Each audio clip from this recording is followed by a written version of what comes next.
Hello, hello. Welcome in, Citrus. Welcome in, Aloha Gator. Welcome in, Big Iron. Welcome in, everyone. Welcome in, welcome in. Let's get switched over.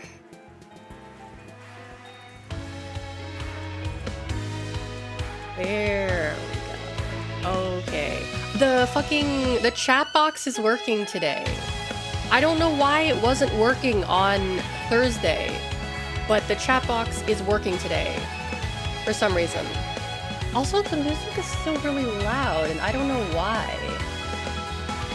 Yeah. Hold on, I literally turned down the... Okay, hold on. It's on 35!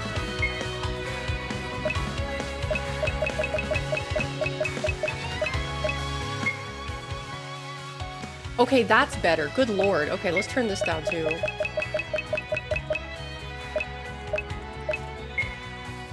Okay, I think that's better.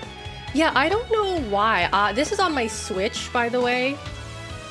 So I don't know why the Switch sound is so loud. Very odd. I don't know what's up with that. But, there we go. There we go. Yeah, okay, that should be good. That should be good. Let me know if it's still a little too loud, because I can fix that. I can turn it down to OBS too. Speaking of OBS, sorry about yesterday. I don't know. You should switch to a lower volume level, I guess. So I don't know what happened yesterday. The issue is with the internet issues I've been having is that I don't know whether it's like an issue with my network, like my actual internet connection, or if it's an issue from the 𝐿. That's what I can't really figure out. Whether it's like the actual internet itself or if it's because of the 𝐿. But after I ended stream yesterday, I did check the 𝐿 and it said there was an update available for it. So I updated it. Maybe that was the issue. It needed to be updated. So I did update my 𝐿. I also restarted the router like an hour ago. I restarted my router an hour ago just in case to see if that helps. But I think it might potentially be an 𝐿 issue because when I called my ISP and I told them about my issue, they're like, okay, we'll run some tests and we'll look at like, you know, the network in your area. And they're saying like, yeah, no, there like shouldn't be any, we're not detecting any kind of issues in your area or anything like that. So I think it might be an issue with the 𝐿, but it seems to only affect me for some reason. It doesn't like, my phone was still working. My phone was still connected to the Wi-Fi. But for the computer, for whatever reason, just dropped the connection. So I have absolutely no freaking clue why it's doing this to me. I don't know. Hopefully today will be better. We shall see. Cause yeah, I don't freaking know. I don't freaking know. And whenever that happens, it's just kind of like, because I was expecting it to bounce back, right? You know, it's like, okay, it goes out for like a minute and then it reconnects, right?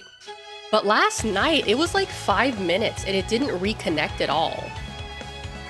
So I think like after I ended stream, I went and I checked the 𝐿 and I updated it and then it went back to normal. So that's really the only like reason I guess I can think of as to why it was being wonky, but we'll see. We'll see. We shall see. We shall see. And it's always around the same time too, which is weird. Always around the same time. Very odd, very odd. I don't know what's up with that. It doesn't really allow me to kind of like, let me go in the 𝐿 app real fast. It doesn't really allow me to track activity that well because historical data usage, it's behind a paywall. Basically like advanced kind of like stuff for 𝐿 is behind a paywall, which is $100 a year or $10 a month, and I'm not paying for that. So yeah. Yeah, it says it's updated. And on the app, it says preferred update time, like 2 to 3 a.m., which, you know, it wasn't 2 to 3 a.m.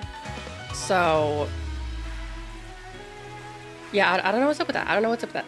Also, I think I might have figured out how to change my Firefox region, because I've complained about this before, how, like, Firefox is, like, I know why my Firefox region is set to Japan. It's because I bought this computer in Japan, and so I guess, like, even though I have the language set to English, Firefox detects, like, oh, this is a computer this is like a Japanese version computer, and it, like, changes it. Like, even though Firefox is in fucking English, like, sometimes I'll go to web pages and the prices will be in yen, and it's like, what the fuck? Like, that's not, no. And so I had to go into, like, the config page for Firefox, and I think I fixed it, but I don't know because it's very hard to tell.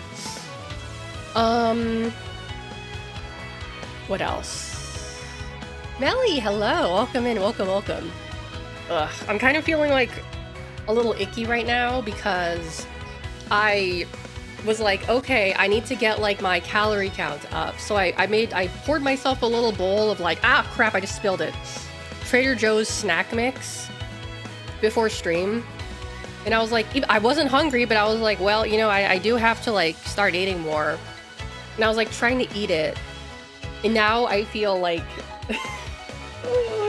now I just feel sick because, like, when I eat, I can't eat when I'm not hungry because it makes me feel really sick. Like, it makes me feel so, like, awful. I don't know how to describe it. Like, I'm being force fed or something. It's like an awful feeling. I don't know how to describe it. It's just like, ugh. It makes me feel heavy. It makes me feel heavy and tired, I guess. I'll have some water. Maybe that'll help.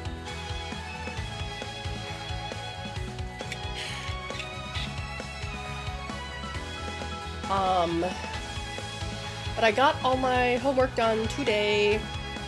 So that's good. I've got another week of homework ahead of me. So that's good. But anyway, I should tell you guys about this game. So, this game was introduced to me by, hold on, sorry, I'm just uncomfortable in my chair. I've been really uncomfortable in my chair recently. I don't know why. I think I've just been antsy. I've been so antsy.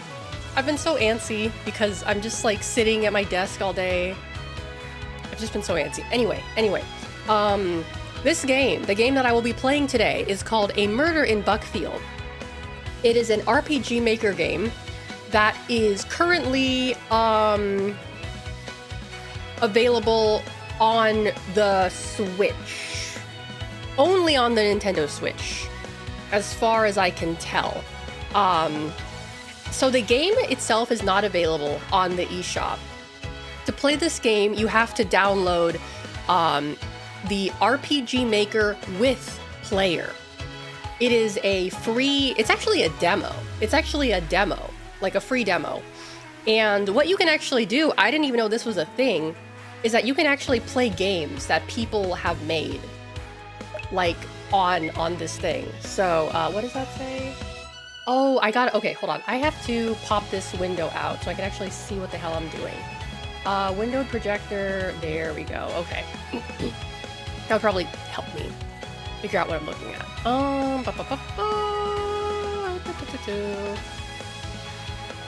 Hold on, let me just make this bigger so I can see it. So Maker Plaza, you can publish your own games to others online or download other people's games to play, which is actually pretty cool. So you can basically, so you can use this to make games and also, hosted titles. Let's see, what is this? No. Okay, like I said, this is a demo, so it's limited. Search games. So these are all games that people have made on the RPG Maker game maker, and you can play them, you can download them and play them for free on this RPG Maker with player, which is pretty cool. That's actually really cool. You know, I can't speak to the quality of any of these, but you know, just like it's free games. It's free games. So how I discovered the game that I'm going to be playing today is, I think a while ago, I made a post on Twitter about how I want to play more indie RPG Maker games. And someone replied to my post saying like, oh, hey, I know a game you can check out. And so I looked at their profile, and their pinned tweet was a game that they had made in RPG Maker, like a murder mystery RPG Maker game. And I was like, hey, that sounds pretty cool. I love RPG Maker murder mystery games. And so, you know, I sent them a message like, hey, I want to play your game. Like, how do I download it? Because like I said, you can't download it from the eShop. You have to download the demo of the full game, the full version of RPG Maker, and then within that, you can download the game. So this was like several weeks ago, and I've been meaning to do this, but I keep forgetting. So the game is called A Murder in Buckfield. It is by, the author on here says SRS. On Twitter, their at is at 𝐾𝐿𝐿𝐿𝐿𝐿𝐿𝐿𝐿𝐿𝐿𝐿𝐿. I can repost the tweet. I'll repost the tweet after I play it. But yeah, I was like, you know what? This looks good. This looks good. Very, very classic kind of RPG Maker game. Very, very nostalgic. It looks very nostalgic to me, like other games that I've played. So I figured, you know what? I'll give it a try. I'll give it a try. So that is what we are doing today. So let's see. It is a mystery dark novel.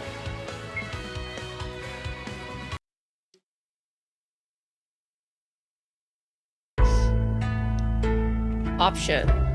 Oh no, the volume is loud again! Okay, no. 20%? 40%? Let's do 40%. BGS. Let's do 40. MFX. SFX. Let's do 20. Okay, if I need to touch UI off. Command memory, I don't know what that means. Actually, is it still too loud? I think it might. No, hold on. No, damn it. Okay. Can I like put it between, you know, I'm just gonna lower it in OBS. That should be better. That should be better.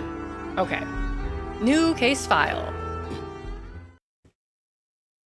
This game has mature themes. Just to let you know. Just to let you know it has mature themes.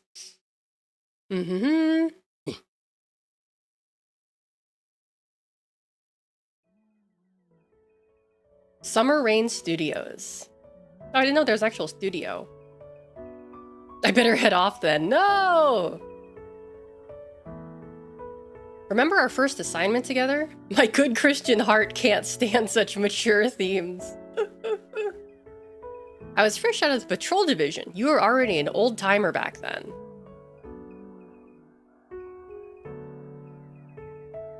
It was my first homicide case.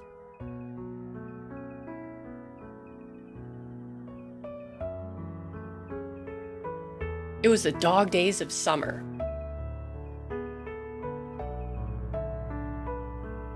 And now the doggone car's gone to shit. It looks like the engine's busted. I think we're gonna have to walk from here. Fuck, to make matters worse, I don't think that burger I ate this morning is sitting too well. You sure it isn't the whiskeys you downed at 9 a.m.? We can't be too far out. Maybe an hour's walk at most. Why the fuck did they send me to this godforsaken podunk, and with a beat cop no less? Regardless, we have a murder to solve. Come on, you better hustle before your backside beats you to town, haha.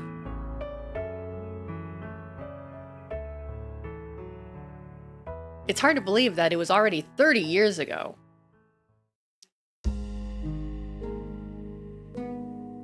A murder in Buckfield.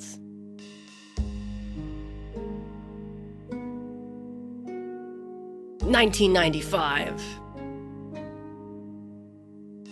Buckfield, USA. Act 1.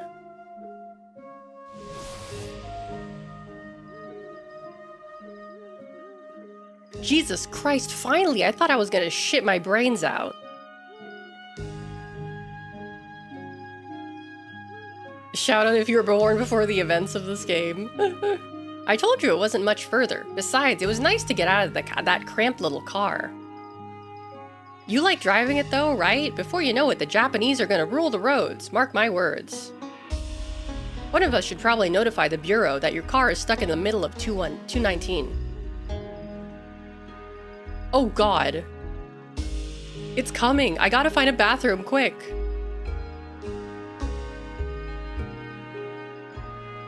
Okay, I guess I'll find a payphone.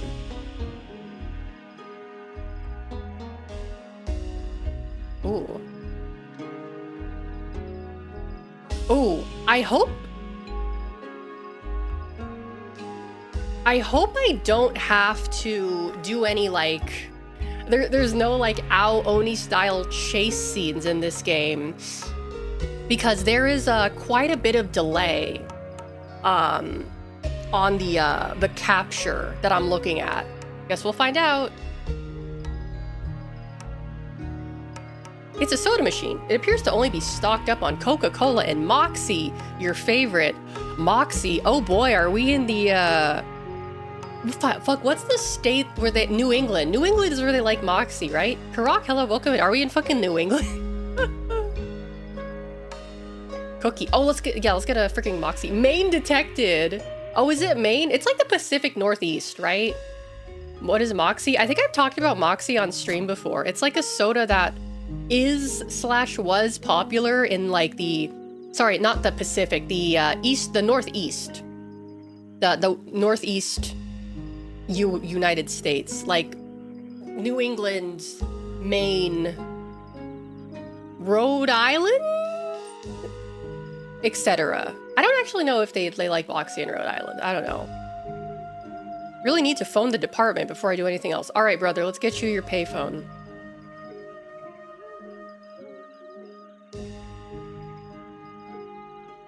It's a cherry-flavored soda that tastes awful for anyone who isn't born in Maine. Is it like one of those things where it's like people born in Maine have like a natural like resistance to Moxie?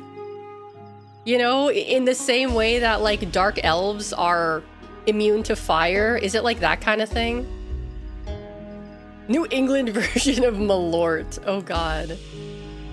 Where the fuck? There's no payphone in this damn place. Oh, wait, that's a payphone, I think? Yeah, genetically predisposed to liking cough medicine soda. You pick up the payphone. It's funny though, because all these assets, I think these are just like stock RPG Maker assets. They're all like Japanese. Visually it's very Japanese because these are just the RPG Maker assets. But the phone rings. Oh, the phone is ringing. I can't even hear it. The phone rings for a few moments before a burly-sounding woman answers. You've reached the state police office. How can I assist you today? Hi, it's Detective... Oh, last name. Okay, I don't want to do Detective Azarashi. I want to do something funny. Well, what's something funny I can do? Last name, Detective... Someone give me some ideas. Someone give me some ideas. Dover, first name Ben. Please detail the nature of your thought crimes. Funny that you say that, 𝐞𝐫. I am in the middle of reading 1984 right now. I'm almost like halfway done with it. Really good. Detective, Wait,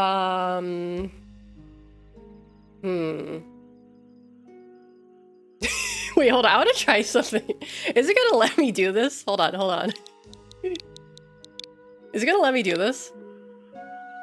I didn't quite catch that. Did you say... No, it censors it! No! No.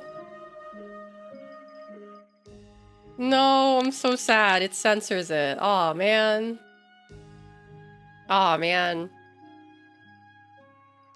Okay, so I can't use any naughty words. I can't use any naughty words.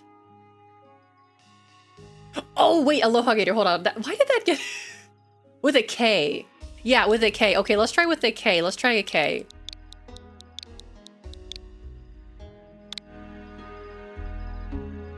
Yes! I think it... No! No, it censored it! No! Ugh. Okay, I guess we have to do, like, a real name. Let's see. Detective...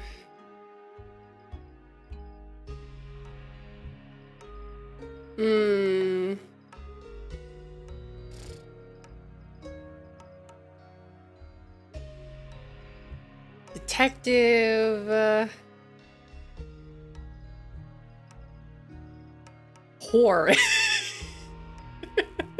Whore. You know what? Actually, D1. Also, welcome in by. Let's try that. Let's try whore.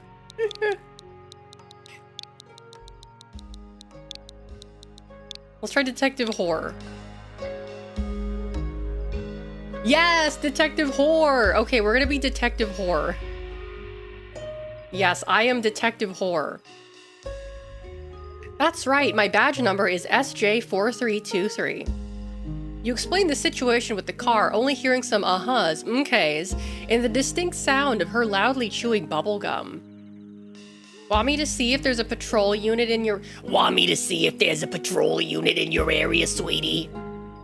It's fine. We have some work to do here. It might be a while. Just make sure you get the car towed. It's a little Honda Civic. Hell yeah, brother. Right in the middle of Route 219. You can't miss it. Okay, well, call the department if you need anything. We're always happy to record your progress. Shall I do that for you now, sweetie? Yeah, sure. Yes, please. All right, be careful out there now, detective. The burly-sounding woman hangs up the phone. Ugh, I got a room. I think I need to rest this off.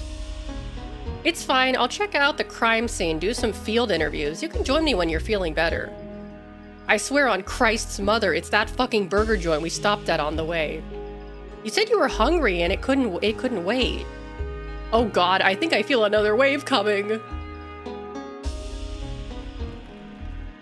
You need to investigate the crime scene, but it's not going to find itself. Maybe you should interview the townsfolk first. Where to start? We've all been there, haven't we all? The sign reads, "Closed for now, thank you for your support. A once bustling hub, the corner shop awaits a new chapter."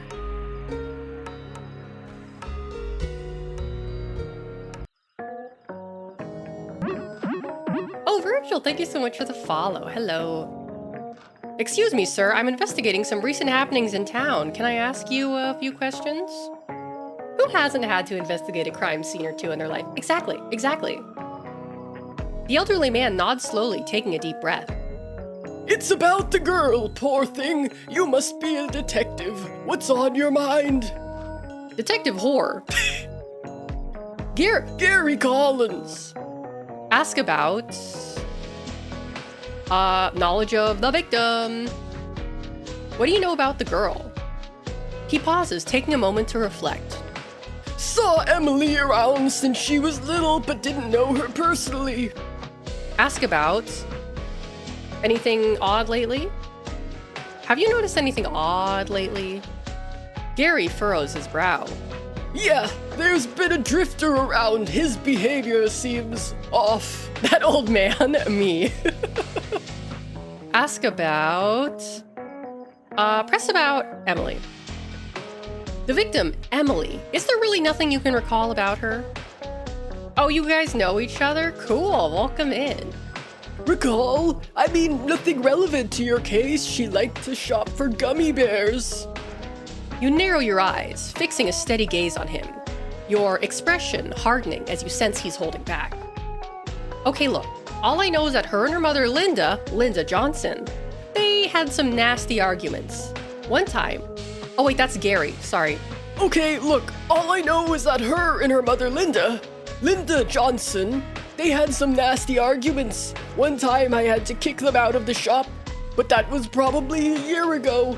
Don't ask what they fought over. It was none of my darn business. I didn't concern myself with those details. The drifter. What can you tell me about this drifter? He's got issues, what can I say? I don't know the guy. He comes in here sometimes but doesn't say much. I think he might be... Gary spins a finger around his ear, suggesting the drifter might not be all there. The elderly man looks tired. That's enough questioning for now. Thank you, sir. No problem. I hope you catch the son of a bitch who did it. If you have any other questions, Betty, my wife over there, might know more. Hi, Betty. You approach the counter where an elderly woman busy arranging items glances up at you with a friendly but slightly frazzled expression. Excuse me, ma'am. I have a few questions if you don't mind. Oh, not at all, dear. I'm Betty, by the way. Betty Collins. You must be that detective investigating the murder. Oh, God, it's horrible. She stops for a moment, biting her lip. You think she might break down into tears, but she steadies herself, pushing forward. I saw you talking to my husband earlier. What do you need to know? Anything odd lately? Have you noticed anything odd lately? Well, now that you mention it, there's a drifter who's been around. Some folks seem wary of him. Not exactly part of our little community. Ask about... wary. Why? You know, people don't trust him. He keeps to himself, and that makes folks uneasy. Insights on the victim? What can you tell me about the victim? I mean, the girl. Ah, the victim. Her voice begins to crack. Sorry, it hurts to say that out loud. Poor Emily. Poor dear. I remember her as a little girl. The Johnsons were always kind neighbors, but then her mother, Linda, has been under a lot of stress since her husband died. It's been tough on them. Ask about, stress in the dead husband. Linda's husband, can you elaborate on that? It was a terrible tragedy. He was a pilot, Linda's husband. They took his little plane out one morning, got lost in the fog. They found the wreckage in the mountains. I think it made national news. 88, I believe it was. Maybe you heard about it. Sorry, ma'am. In 88, I was a university student just enjoying life in Michigan. I don't recall that. Please call me Betty. Anywho, Linda had many problems in the subsequent years. Money issues, a drinking problem, and then her relationship with Tony Harris. You raise an eyebrow. Our local mechanic. His shop is across from the old mall. Thorny fellow, that Tommy. I tried to avoid him at all costs, but everyone knows him. You're better off asking one of the other folk around. Tommy's a rough guy, though. Troubled past or something, I don't know. Famous temper. Wrap up your questioning, feeling good that the information will prove useful. Thank you, ma'am. Please, Betty, I hope you catch the scoundrel responsible for this. Thanks, Betty. If you were wearing a hat, you'd tip it. Instead, you offer a friendly nod and move on. Can I... This one has Coca-Cola and Sprite. Let's get a Sprite.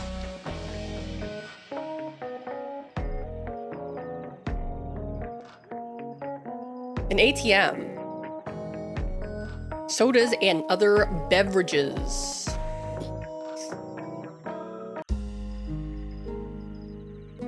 Beverages. What's this? You read the sign up front. Welcome to the Buckfield Gazette. Established in 1841, proudly serving Orchard County as the oldest continuously running newspaper. There's a notice on the door informing you that the Buckfield Gazette is currently closed, with an apology for any inconvenience caused and a message for how to contact the newspaper's editor, Aaron Drum. I mean, there's a bar here. I guess I could go in. Oh, is this a restaurant or a museum? Speak with the woman. Excuse me. Oh, you must be a cop, right? Or like a detective person? That's right, Detective Whore. I'm investigating the death of Emily Johnson? Oh yeah, I heard about that from Maggie Green a short while ago. So sad, like super sad. She seemed like a total sweetheart. I didn't really know her though, but I always saw her around here and stuff. Emily, right? I have a few questions for you. Jenny Thompson. Okay, Jenny. Ask about knowledge of the victim. What can you tell me about Emily? Maybe she ever came in here with anyone strange? Strange? I mean, yeah, Emily was nice and all, but like, I don't know, she never really stood out to me, you know? I know she was like super popular at school and whatever. But I graduated class of 92, so she was a few years younger than me. I know Hot Spice Shop Hood Dog better. We were in the same class. Who? Oh, Paul Richards. He is a rapper. I like his song Hard Truths. OMG, it goes hard, like really hard. It's from the album he dropped last winter, Keeping It Real for Real. And does he? Jenny tilts her head to the side, looking at you with perplexion in her eyes. I mean, does he keep it real? I don't know, sure, I guess. I just like the beats. Anyway, he goes by the name Hot Spice Shop Hood Dog. So, where was I? Oh yeah, he and Emily dated for a while, until recently. I've known Paul since elementary school, but like, we weren't friends. Paul's a pothead. You mark down the details, making note of Paul Hot Spice Shop Hood Dog Richards. So, yeah, like, she just came in, had some drinks, non-alcoholic, of course, chatted with people, nothing weird. You know, just regular stuff, like super normal. She shrugs nonchalantly, her eyes unfocused as though she's daydreaming. Sorry, I don't really have anything else to tell you. Ask about, suspicious. Anyone around here seem suspicious? Anyone that stood out to you? Well, there's this guy. He's like this drifter guy or something. I don't know his name. He comes in sometimes, doesn't really order much, like just a drink or maybe water. That unknown drifter again. Always looks like he's waiting for someone, but he never, you know, talks to anyone, just sits there looking kind of nervous, I guess. Mumbles to himself. Gives me the creeps, like he's waiting for someone or something or someone, I don't know. Just something, you know? She slants her head, looking as though she's lost her train of thought. He doesn't seem bad or anything, just odd, like he doesn't fit, you know? She'd probably like talk to him or whatever. Thank you for your time, Jenny. No problem, but like, do you want to eat something? Our fish and chips are like, oh my god, they're totally amazing. I bet they are. I'm sure they're great, but I'm okay, thanks. Oh my god, speaking of fish and chips, yesterday when I was on my way back from the gym, I passed by this, this truck, this guy that was unloading a seafood truck, right, to deliver to one of the local restaurants. And I was walking behind him. He was like he was pulling a wagon behind him, and in the wagon were like boxes of like fresh lobster. Like they're frozen, right? Fresh frozen lobsters, and like I could smell how fresh they are. You know, like fresh lobster has a very specific smell to it. And I was just like walking behind him smelling like the fresh lobster smell, and I'm like, oh, would he notice if I, you know, took one of the boxes of lobster and just like went the other way? You think he would notice? You think I'd be able to outrun him if he saw me with the lobster box, you know? I prefer fresh frozen radioactive shrimp. It was like, oh yeah, look at the box. It was like fresh Maine lobster, and I was like, oh yeah, that's the stuff. That's the good shit. Take a seat at the bar. No. Not yet. It is not yet time to indulge. This game is very green. Hold on. Oh. Okay, the game is just like that. The game is very green. The acrobatic figure on the poster underscores the commitment and discipline of every officer, promoting the police academy's rigorous training program. Oh, is this the police station? I should probably talk to these guys. The officer eyes you up and down with a mix of skepticism and disdain. After a moment, he lets out a muffled scoff, shaking his head in disbelief as he mutters, "Unbelievable."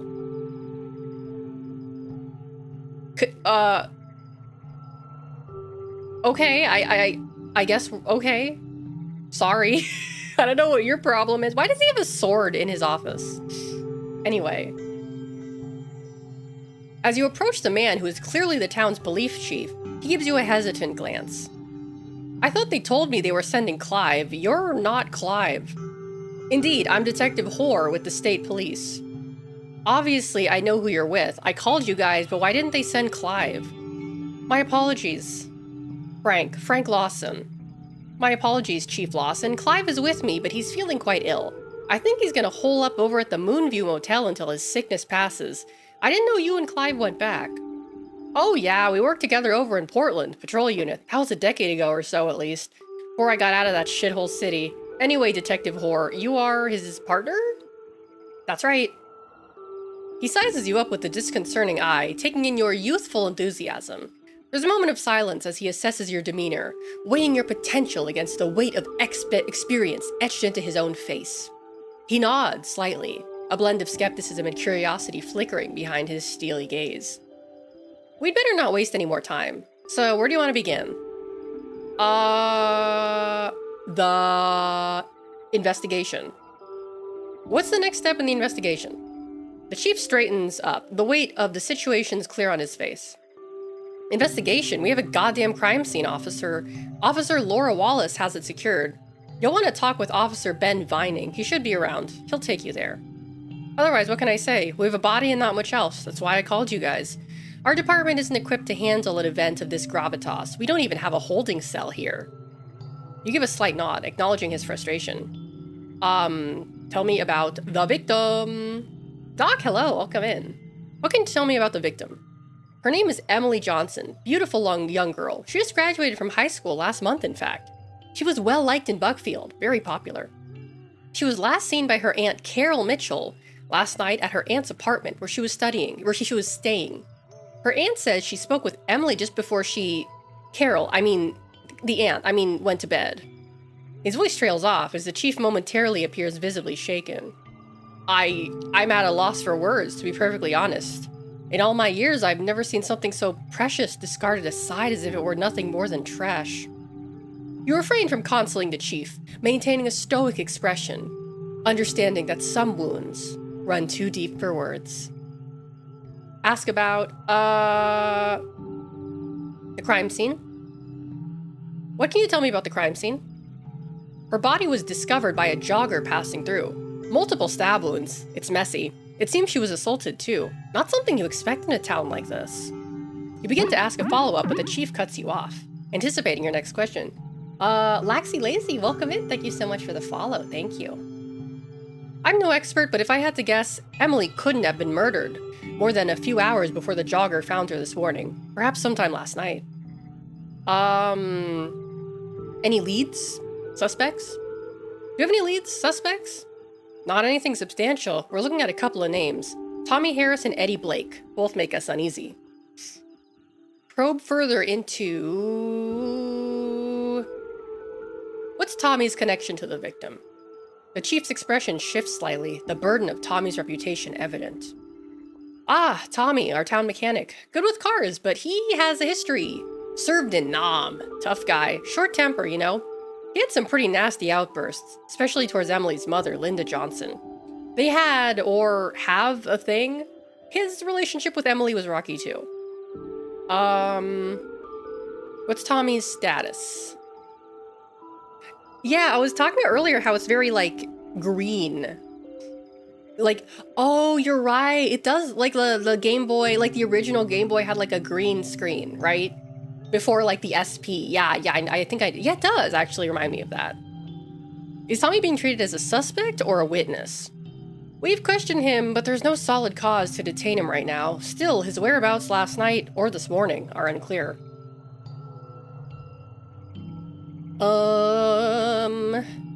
Eddie Blake. What do we know about Eddie Blake? Eddie's a drifter who showed up about 2 months ago. He's been hanging around town quite a bit. Some folks think he loiters near the old mall. He stayed at the motel for a while, but hasn't caused any problems aside from the fact that he could use a bath. Oh, 𝐿𝐿, hello. The drifter you learned about earlier must be the same as Eddie Blake, 𝐿𝐿. Where's Eddie? Do we have any idea where Eddie might have gone? Shakes his head slightly. That's the tricky part. We should definitely question him, but he seems to vanish into thin air. If you can find him, he might have something useful to share. You add a new task on your to-do list. Locate Eddie Blake. You turn to leave, satisfied with the information you've gleaned. When, at that moment, a thought catches your mind. One more thing. Gary Collins at the general store mentioned that Eddie might have mental issues? Chief Lawson looks at you with a hint of annoyance, which catches you off guard. I'm not his doctor, and mental illness isn't a crime. If I knew you wanted a word with everyone who has a screw loose or two in their crown, I'd have dragged my mother down here for you to interrogate her too. He reads the dissatisfaction in your eyes as his answer and attempts to throw a parting bone. There is one more thing you might want to look into. Your ears perk up like an anxious puppy. Someone threw a rock through the church window last night. Now call me crazy, but the timing is a bit odd on that. Is it connected? I don't know. It might be worth checking out though. You nod, jotting a note in your notepad, and bid the chief adieu. Shake's head, pulls out Spork. Are you the guy I need to talk to? You notice a mocking smile spread across the officer's face as you step up to introduce yourself. Well, looky, who do we have here? A rookie playing detective. Detective Hoare, you must be Ben Vining. He shoots you a look of piercing disapproval. That's Officer Vining. I thought State was sending a hotshot veteran. Chief said he used to work with him back in Portland. My partner, Detective Clive Henderson, is a little under the weather at the moment. Probably just some food poisoning, nothing serious. He should be joining me shortly. Yes, Detective Hoare. That's his name. Is that why y'all didn't arrive until 3 goddamn hours after we called? Too busy stuffing y'all faces at the Greasy Spoon off Route 219? We stopped there for a quick bite, but then we had car trouble, and Officer Vining purses his lips, visibly expressing his irritation as he watches you. Sure, no rush, kid. We just have this poor girl's cold corpse sitting out in the middle of the woods, you know. In the time you enjoyed a hearty Greasy Spoon burger, word practically spread throughout the entire town. Her own mother didn't even hear it from us. You can't help but fidget nervously, a look of shame flickering across your face as his presence overpowers you. Chief Lawson mentioned that she was found by a jogger passing through. Yeah, that jogger knew Emily from high school and is the cousin of the town's biggest gossip queen, Maggie Green. So how long until the press shows up? You're worried about the press? Sorry to disappoint, but this isn't the O.J. Simpson case, kid. You stare at him incredulously, confused by his repeated insistence on calling you kid, when you're all but certain he can be no more than a few years your senior. What's your plan? Are you just gonna stand there and look pretty, or do you actually have something to contribute? Ask, the crime scene. Can you walk me through what you found at the crime scene? It's a damn mess. The girl's been stabbed, multiple wounds, but there's something off about it. The place is quiet now, but I can tell you, it sure wasn't when it happened. I'm older than you. I referenced the OJ case. You nod, scanning the floor, piecing together the grim picture that Vining has painted. You turn to Officer Vining again. Any idea what might have triggered this kind of violence? Who's to say? People carry grudges, act on impulse, but in a town like this? Vining leans in, eyes ablaze as if transported back to an era where Emily's body was found. His voice drops a little, almost like he's reconsidering just how much to say. She was left in a bad state, kid. Stabbed up pretty good. Blood everywhere. She looked like a damn butcher's shop. It's clear this wasn't a spur-of-the-moment thing. Whoever did it knew what they were doing, and just snap. Both of you stand in silence for a moment. He's processing what he's recently examined, and you preparing yourself for it. Anyway, are you ready to go see for yourself? Yeah. You raise your chin in reluctant agreement.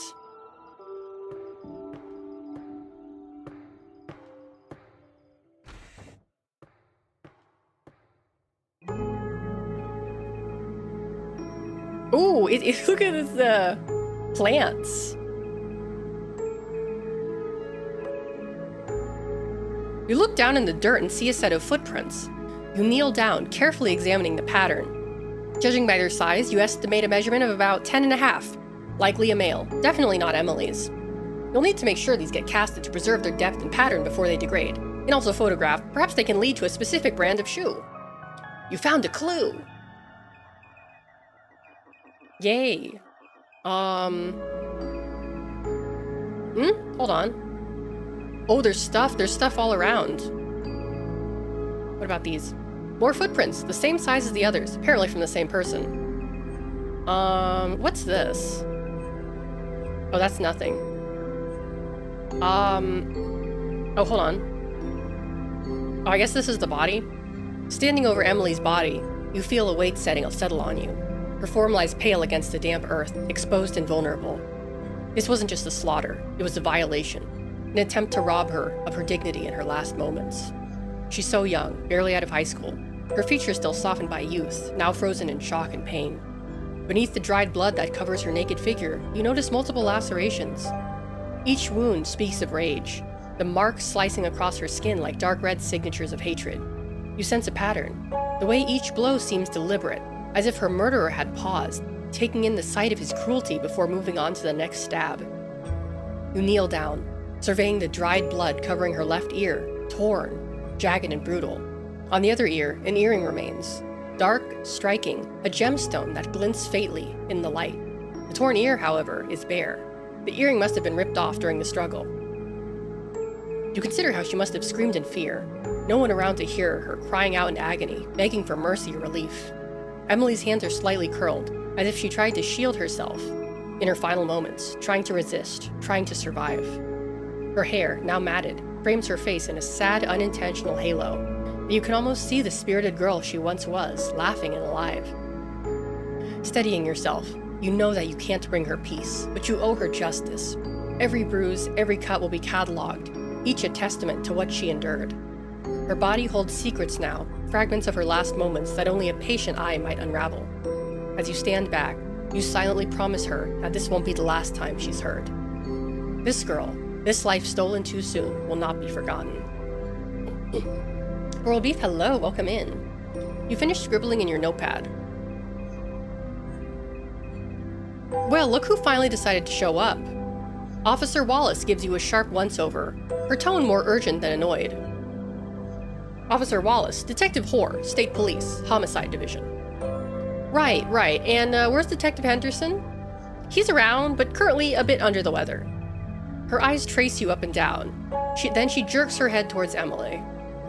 I was starting to think you got lost or something. This isn't exactly a stroll in the park. She gives a quick, hollow, tight-lipped smile before getting to the point. Anyway, let's go over what you have so far. Chief Lawson said that you're currently looking at Tommy Harris and Eddie Blake. Correct. Do you have anything on them? You open your notepad and share the testimony you've gathered thus far. Let's start with this drifter, Eddie Blake. Chief Lawson mentioned Blake's hard to pin down, but he's often seen loitering around the old mall. I spoke to the Collins at the general store and they're worried about him. Collins think Eddie's mentally unstable, and Mrs. Collins seems to think there's something off about him. You flip through some pages. A brief sigh escapes her lips as she scans the scene. Looks like you've been busy. Eddie, he's like a ghost in the system, wandering around but not really fitting any of the usual profiles. You glance down at your notes again. What do you have on Tommy Harris? Have you spoken with him yet?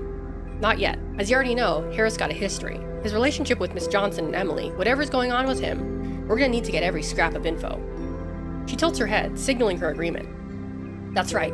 We've interviewed both Tommy and Linda, but I suggest you follow up with them. Of course, Linda's hysterical, as any mother would be. I intend to. That's it for Tommy, then? You quickly gloss over your memos. A few more things I want to run by you.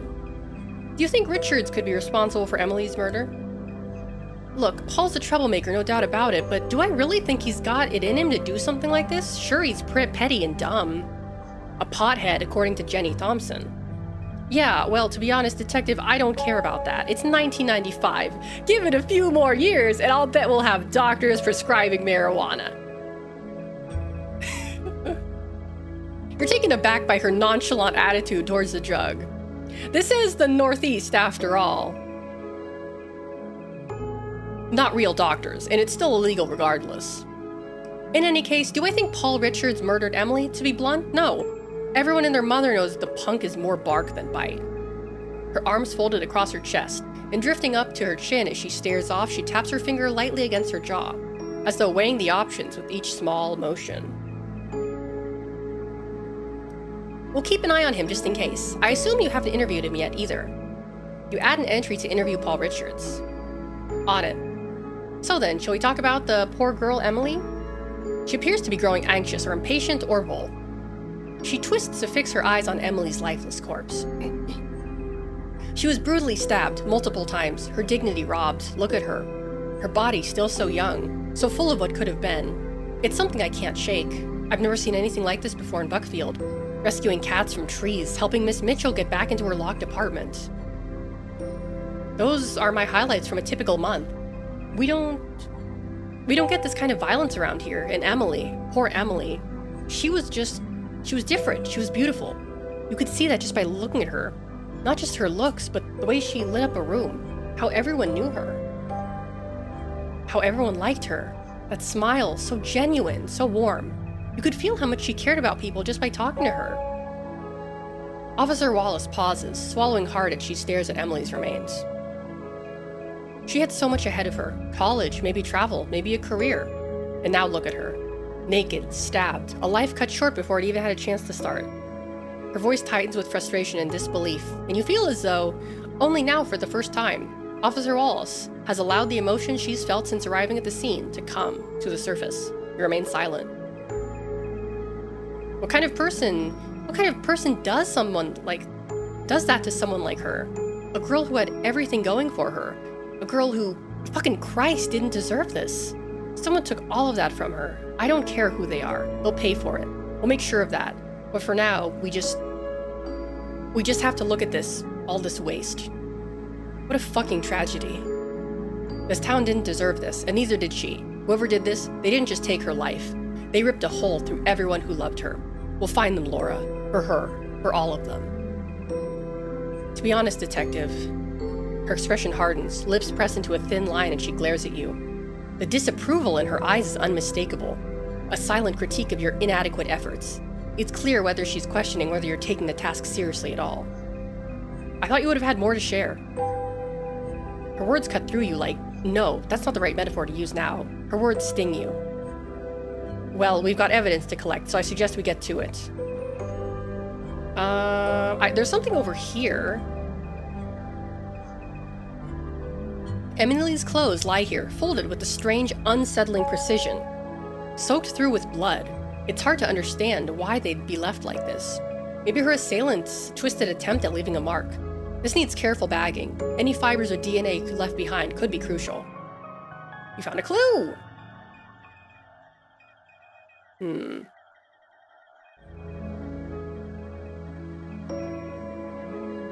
Do you have anything to say?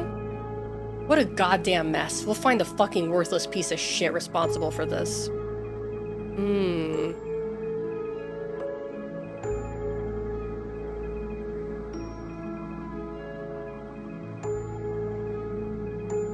Yeah, the folded clothes. I find that a bit unsettling myself, kid. It's deliberate. Who does something like that? We'd better check for prints or fibers, anything that could give us a lead. Talk to me when you've done looking around. I see something over there. How do I get up there? Oh, there's something here. You pick up a loose earring, a dark gemstone. It's bloodied, appearing to have been torn off in a struggle, reinforcing the evidence that she fought back fiercely. Its placement from the body suggests this altercation occurred moments before her death.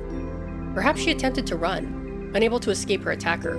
It reaffirms the violent nature of her last moments. Found a clue!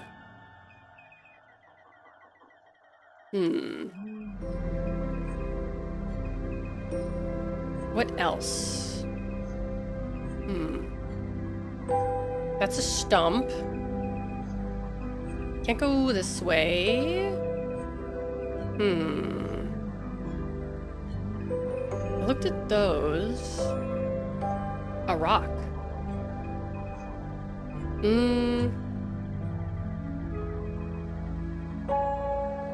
Let's talk to her again. Oh?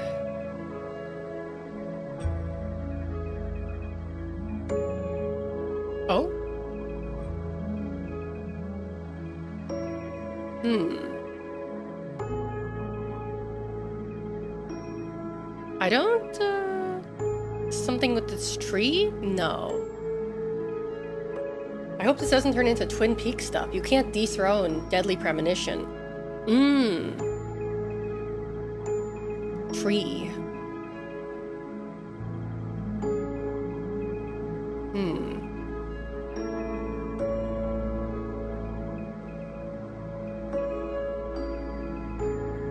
Found that. Let's go talk to, this guy again.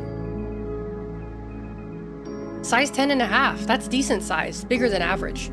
If we figure out who owns boots like that, it might narrow things down. That's Emily's missing earring. It must have been torn off in a struggle. Jesus, that kid must have fought like hell. Good finding, whore. I'll bag it up. Okay, so there's still more to find. More to investigate.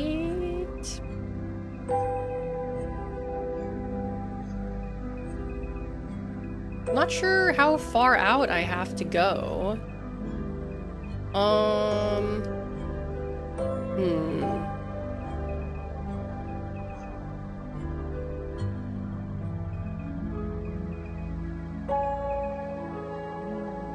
Ready to leave the crime scene? Not yet. I mean, I don't see anything else, but...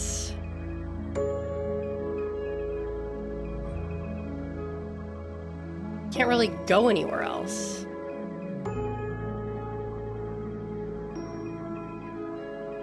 A log?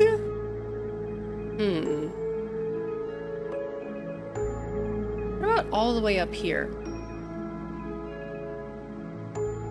There's something here. By a stroke of luck, you happen to glance down at just the right moment and spot a single brown hair lying not far from Emily's body in the dirt. You bend down to pick it up. Clearly doesn't belong to Emily. This needs to be bagged for testing. It could have come from her assailant. You found a clue. Oh, okay. Let's talk to him again. Brown hair? That doesn't match Emily. If it's not hers, it might be from whoever she fought with. I'll bag it carefully. We could have the attacker's DNA. It looks like you've collected a fair amount of evidence. Good job, kid. Are you done with your investigation here?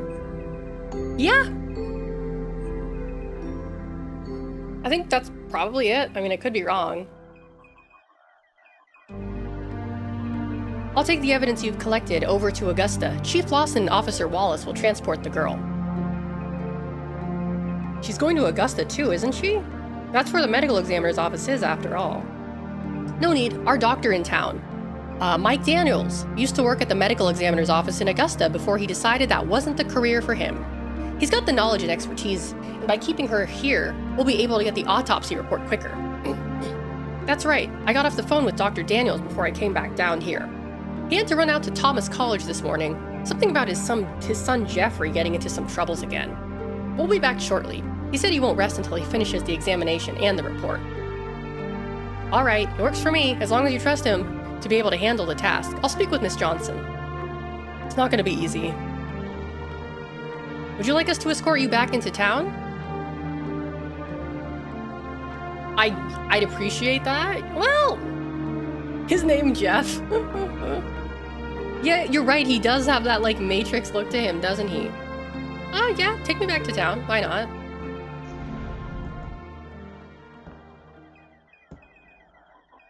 I don't want to get lost in the spooky woods, but perhaps if I got lost, I'd find more evidence. What does this say? Buckfield's 200th anniversary.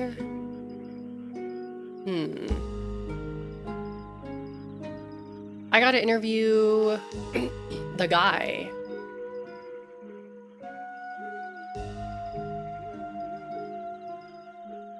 Let's see.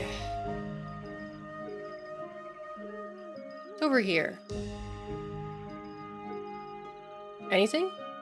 The beautiful view to the west overlooks the White Mountains.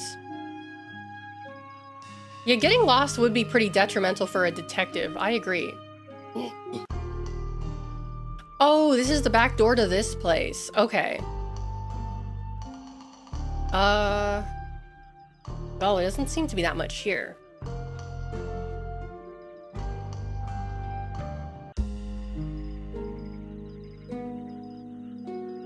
Oh, is there more down here?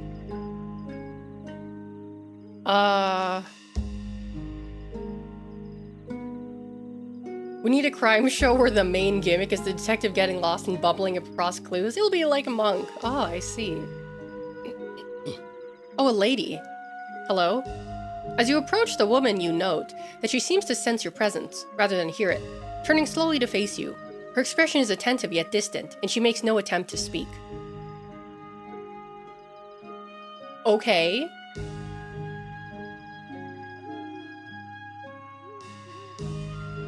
The hell's going on here? Hello there, Detective Whore, or homicide detective with the state police. Oh, a big bad detective.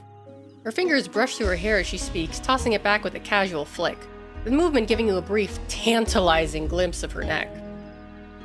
Who might you be? She leans in to answer, her lips parted just slightly, taking the briefest of pauses before her words slip out, leaving an impression more intimate than it should. You don't know, sweet thing? I'm Olivia Baker. Should I know? She licks her lips subtly and lets out a soft, knowing chuckle.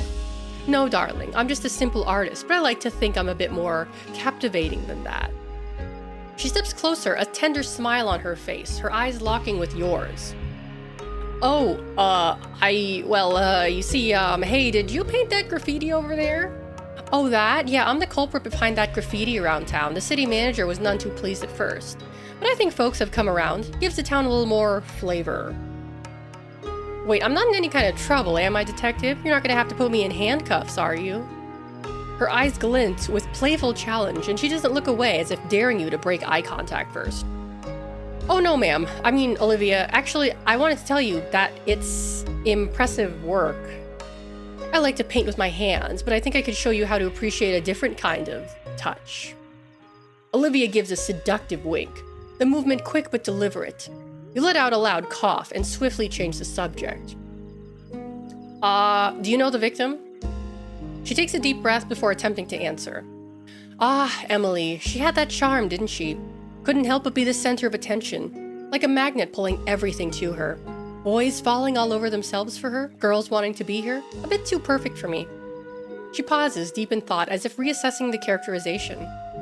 Well, that's not completely fair. There were cracks, you know. She had her demons, especially after her father died. Her mom's a drunk, dates that loser Tommy Harris, and her ex, Paul. Poor decisions, that family. The charm that initially enveloped you as you started the conversation has faded, and Olivia knows it. She quickly shifts gears, brushing off the somber topic. Look, detective, I'm not really in the mood to spill all the details right now. How about you come by my place later and we can talk more privately? She leans in closer, her voice dropping a shade lower, full of invitation. I promise it'll be more comfortable there. Maybe we can share a drink. Let the conversation flow a little more naturally. Moose, hello, welcome in. She bites her lower lip, her fingers brushing lightly against your arm. What do you say? It could be an eye-opening experience for you. Olivia leans forward slightly, her posture relaxed but intentionally suggestive.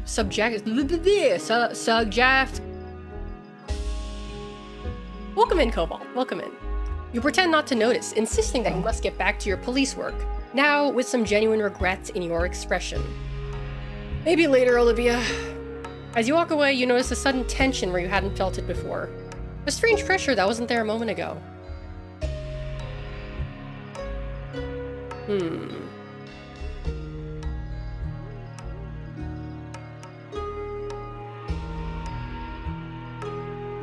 elephant slide. I want to ride the slide. I want to ride the slide. Oh, man.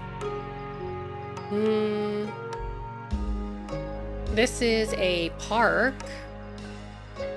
Oh, where does... Oh, a path. Oh, hello. There's a person here. Hold on. The man appears to be sleeping. Wake him? Ah! No. Oh, I should probably go to the payphone and save. Let's see where this goes first. Wait, hold on. What was that? Wait, what was that? Was that like a dog or something?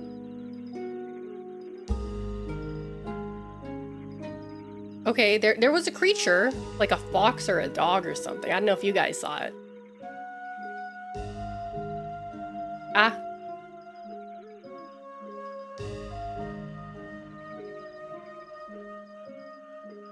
I gotta look for that Tommy fellow.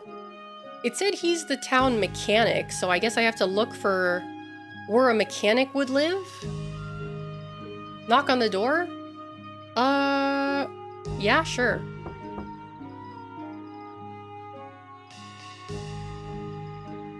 You knock falls on deaf ears. Perhaps you should come back later. That looks like a car.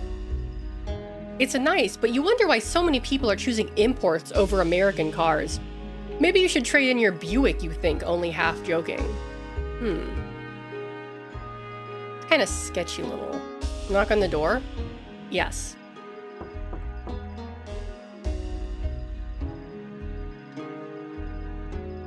No one answers. Okay. Whoa, can I go back here? No, it doesn't look like I can. Okay.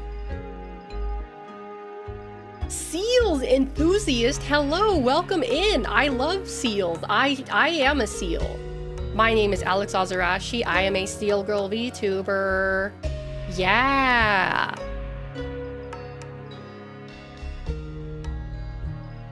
And I am also the Seal Pope too. That's my other job. I'm the Seal Pope as well. To God be the glory. Oh, this is the church. I have to go to, okay. Okay. Should investigate this further. You found a clue! Yay, I got a clue. Okay. Let's go into the church.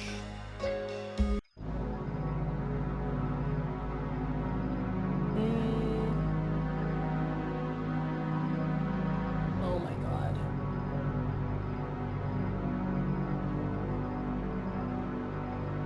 Okay, this is the church. You approach the man standing near the damaged window, thinking he is likely to be a pastor of the humble place of worship. He barely acknowledges you at first, his eyes fixed on the jagged hole left by the rock. Good day, sir. Detective Hoare. He extends a hand to you. Pastor Ron Peters, but please just call me Ron. You must be one of the detectives here to investigate. His words come out in a hoarse whisper, barely audible. His shoulders tense as he swallows hard, forcing himself to stay composed under a weight that threatens to overwhelm him. Mind if I ask you a few questions about what happened here? Of course, I was just in the middle of cleaning up this mess. He shows you the rock that was hurled through the church office, its edges still dusted with shattered glass. Ask about, when did this happen? When exactly did this happen? It was early this morning. I'd only just arrived, probably around 4 a.m. I find that the quiet of the early hours offers the most clarity, allowing the thoughts to settle and sharpen. Painwheel, hello. I didn't see anyone, but... His lips begin to quiver as he replays the memory. And then I heard it, the crash. The sound of glass shattering, echoing through the office. My heart stopped for a second. I didn't know what to think. I called the police right away, but before long they were preoccupied with far graver matters. The timing, detective. What if it was Emily's murderer? I mean, doesn't that strike you as deliberate? You nod mechanically, jotting notes down, leaving his question hanging in the air. Did Emily visit often? Did the girl come around a lot? Quite a bit, yes. She came by whenever she needed to talk or just to feel at peace. And yes, sometimes I'd offer to trim her hair, nothing fancy. You raise an eyebrow, uncertain if you heard the pastor correctly. Did you say trim her hair? I'm no professional, but it's something I do on the side for a little extra cash. For her, it was just to help out though. I never charged her. Sounds like Emily really trusted you. You watch as the pastor's face tightens with emotion, his hands twisted together, fighting back the wave of sadness pressing against his resolve.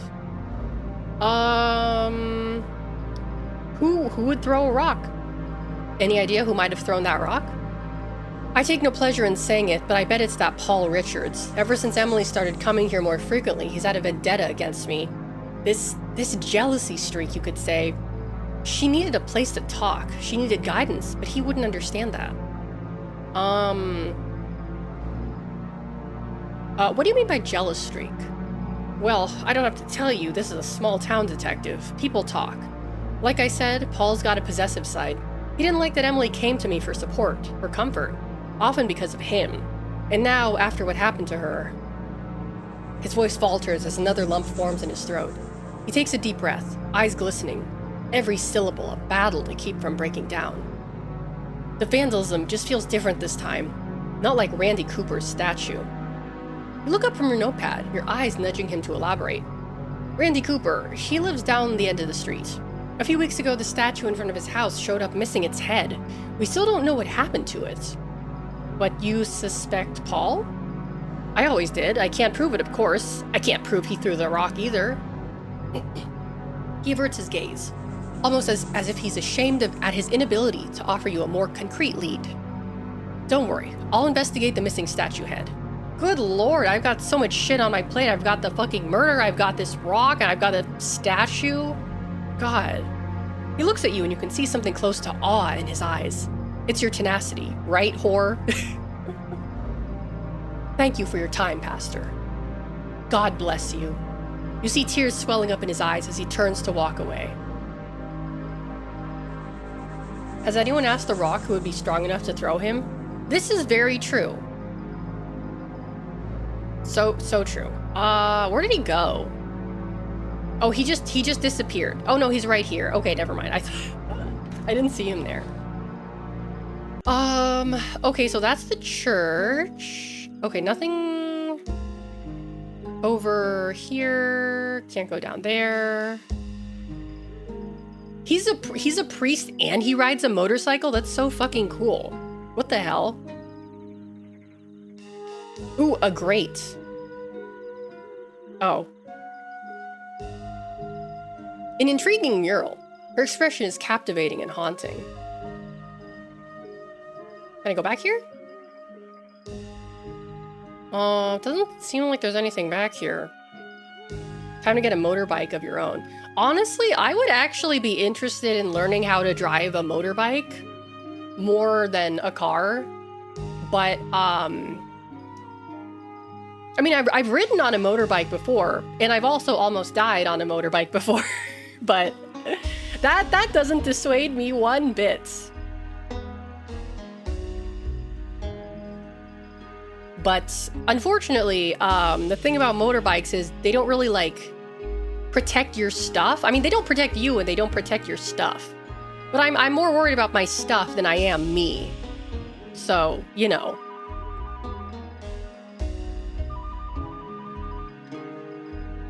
You can do sick wheels and become a superhero in Japan.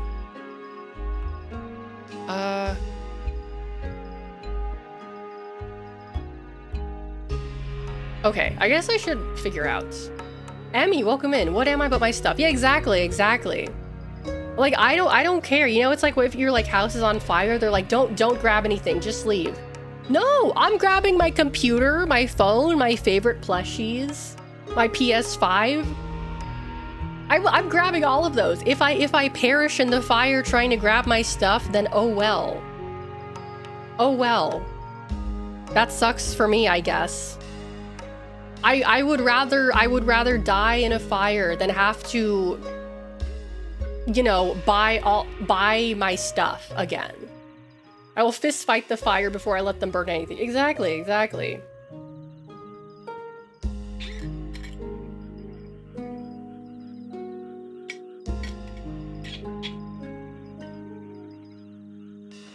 Let's see here. This is where my partner is, right? Clive groans, shifting uncontrollably in the bed. God, this is brutal. Remind me to ever eat greasy spoon ever again. What's the situation out there? You explained briefly about the case's current progress. Figures you'd get all the action while I'm stuck here feeling like death warmed over. Just don't solve the whole thing without me, alright? Anything you want me to follow up while you're out of commission? He sits up slightly, wincing. Yeah, just keep your eyes open. People lie, but the little things don't. Oh, and don't trust the coffee in this place. It's probably worse than what put me here. You chuckle and nod, leaving Clive to recover. Like Peter Parker without powers in Spider-Man 2, but to rescue my PC from the fire. Exactly. Ooh, the toilets. A basket of towels that might have been white once.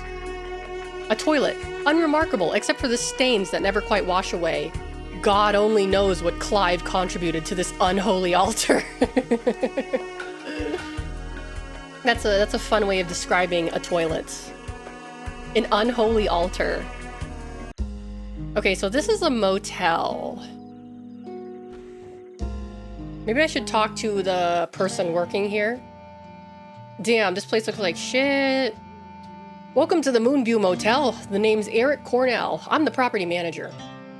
You two must have been in town to investigate the murder of that poor girl. It's a terrible thing that happened. Buckfield is the last place I ever would have. His voice trails off as a look of despondency descends upon his weary eyes. Then suddenly, a flash of anger dashes across his brow. Your partner destroyed my bathroom. It's a complete mess. You better keep an eye on him. You nod, expressing solidarity with his complaint, yet sympathetic for Clive's ongoing bowel crisis. I'm looking into Eddie Blake. I understand he stayed here. The property manager grunts, scratching the stubble on his chin.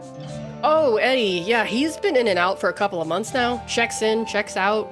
Figured he was homeless, honestly, but somehow he always has enough to stay here when he wants to. Comes and goes. Is he staying here currently? Room 3, paid up through the end of the week, but I haven't seen him in a few days. What's your impression of him? How's his mental state? He looks thoughtful for a moment, then nods. Eddie? Strange guy, quiet, doesn't say much. Schizophrenic, I guess.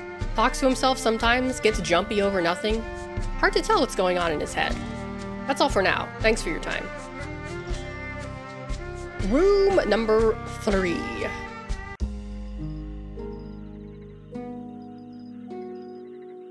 Room number 3 is displayed on the door. Try knocking? Yes.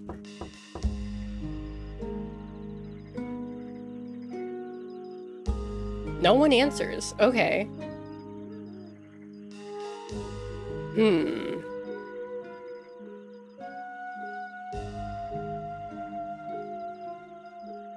The pile of trash behind the abandoned corner shop serves as a sad reminder of the store's former life.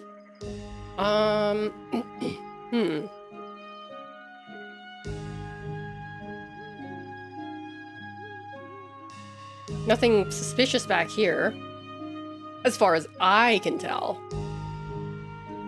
I gotta find that friggin' mechanic guy. I don't know where he is.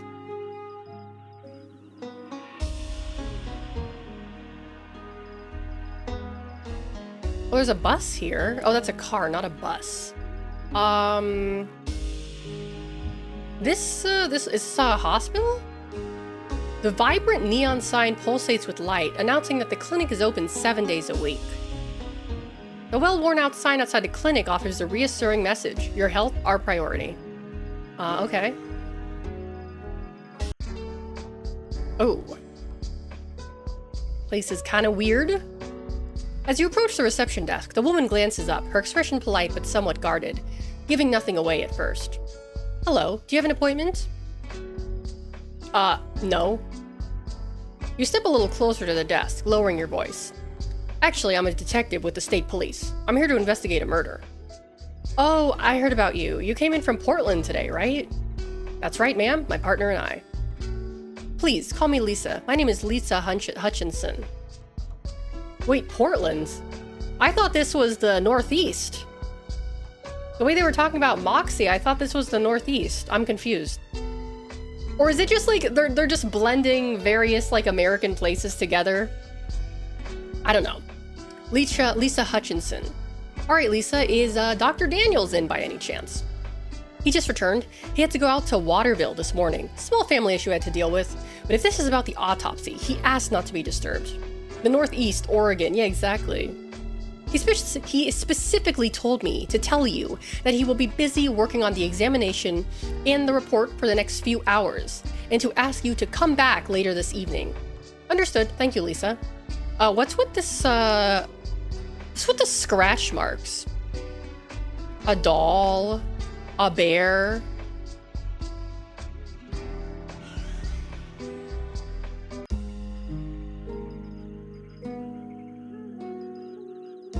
Well, I could go over here too. I don't think I've gone over here yet.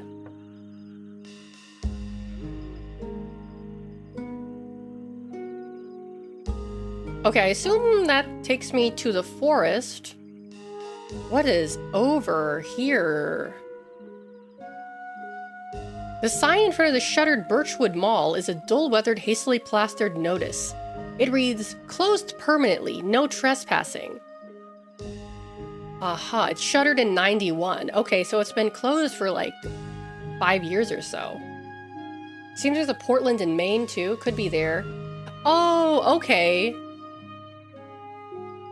That's true. They didn't specify it was Portland, Oregon. They did say Portland. They didn't say Oregon. They said Portland. Okay.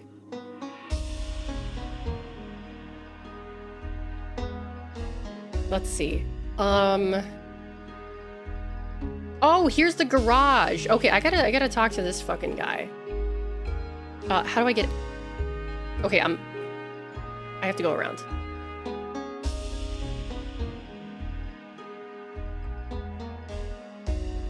Is that a trailer? I bet he lives in the trailer. The once faded sedan, a 1978 Chevrolet Caprice to be precise, is scratched and faded, a crumbling relic like most things observed in this town. I thought the BGM was the opening to Boulevard for Broken Dreams. Oh no. I don't see anyone here. Why is there a helicopter there? I walk a lonely road, the only road that I have ever known. Durner. Oh, it's a kitty cat. It's a kitty cat. It's a kitty cat. It's a kitty cat. Hey, baby. The cat's collar jingles as you bend down to look closer at its ID tag. Penny, it reads. Poor thing must be lost. Oh well, you're not here to retrieve lost pets, detective. Watch this guy be like, hey, you gotta find my cat, or I won't talk to you.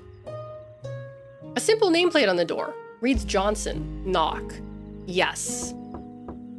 I walked to Burger King to get myself some mozzarella fries. Durner.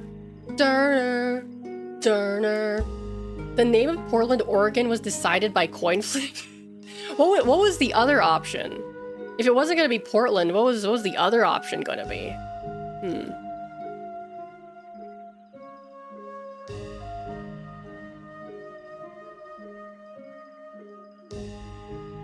I guess, where does this go?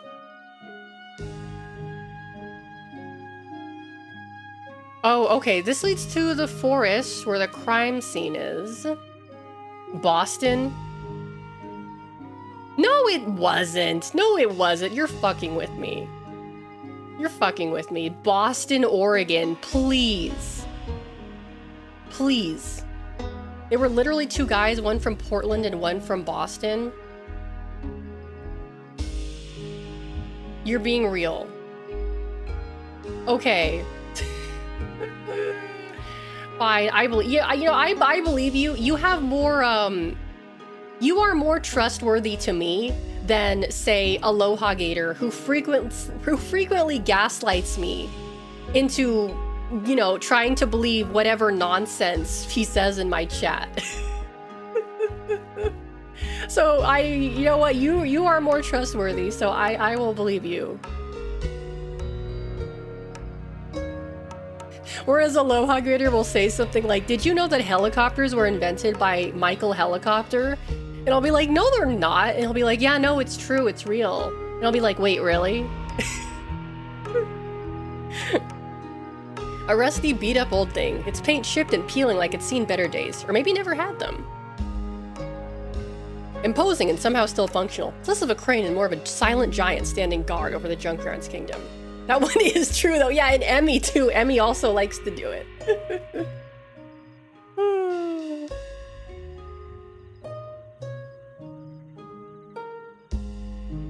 What's this? You notice the brightly painted crate. It's a graffiti, a colorful mess. Yet the hard hat perched on top that draws your attention. It's like a symbol of work that was never finished, which seems to aptly describe the place. Look up the Portland penny when you have the time. They were invented by Reginald Copter. Michael went into the food service industry.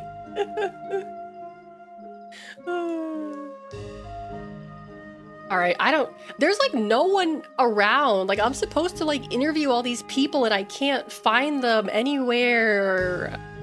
I am such a horrible detective. I'm gonna lose my job. They're gonna put me back on the traffic patrol squad. I don't want to write people speeding tickets. A penny that doubles in size every day? What the fuck? That doesn't make any sense. Actually, no, maybe I should go back to the crime scene. What if there's someone loitering there? What if I missed something?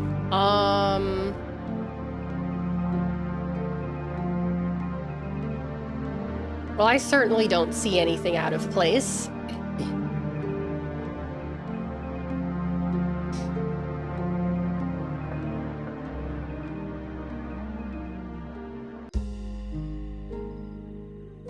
I also realized that when I do like game capture, I mean, I guess in general, there's kind of a delay, like an audio delay for you guys. And I don't know how to fix that? Question mark? We gotta gaslight Alex so much that the building is condemned for kerosene poison risk. You glance up at the clock, then at your watch, and back to the clock. It doesn't appear to be functioning.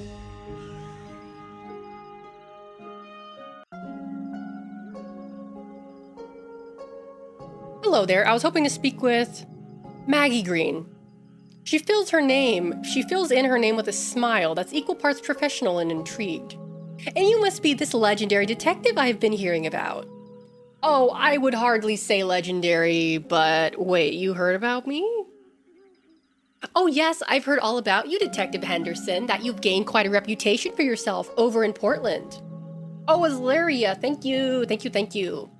From the tone in her voice, and being intimately familiar with Clive's reputation, you can't tell if she means that in a good or bad way. Regardless, you proceed to correct her. Ah, that's my partner, ma'am. I'm Detective Whore. You notice a wince of disappointment flash across her features. Okay, stretching time. Stretching time.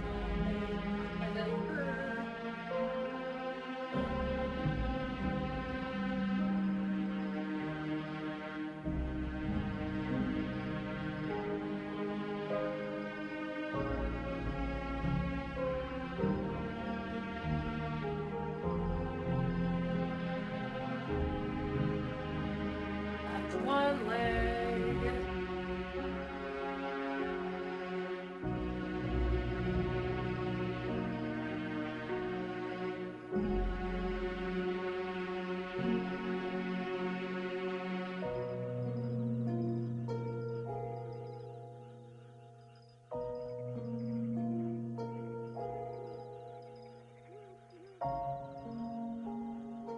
That's 2 legs. Let me just check something really fast. I'll be right back.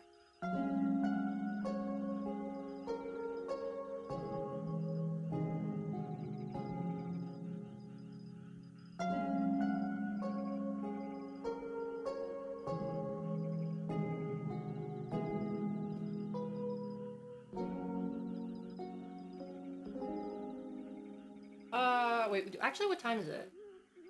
Oh shit, I gotta take my dog's food out. I'll be right back. Hold on.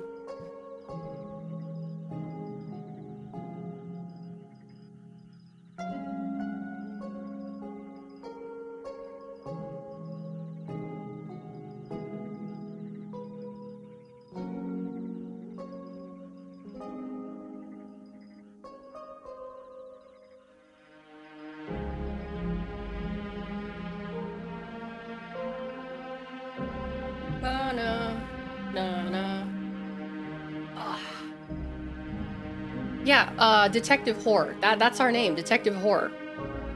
Spelled H-A-W-H-O-R-E. H-O-A-R. We've just arrived in Buckfield, and I could use some help finding my bearings. She straightens, a touch of pride returning to her posture. Well, I know this place inside and out. If it's information you're after, I just might have what you need. We don't get many detectives through here. I'd appreciate any insights you have. She leans forward slightly, her voice dropping to a conspiratorial tone. You've come to the right place. You've come to the right... how does that guy say it? You've come to the right place. Her eyes twinkle with that familiar small-town astuteness, as though secrets are as much part of her day as paperwork. What do you know about, the victim? Have you ever met the victim? She crosses her arms tightly and taps one finger against her elbow.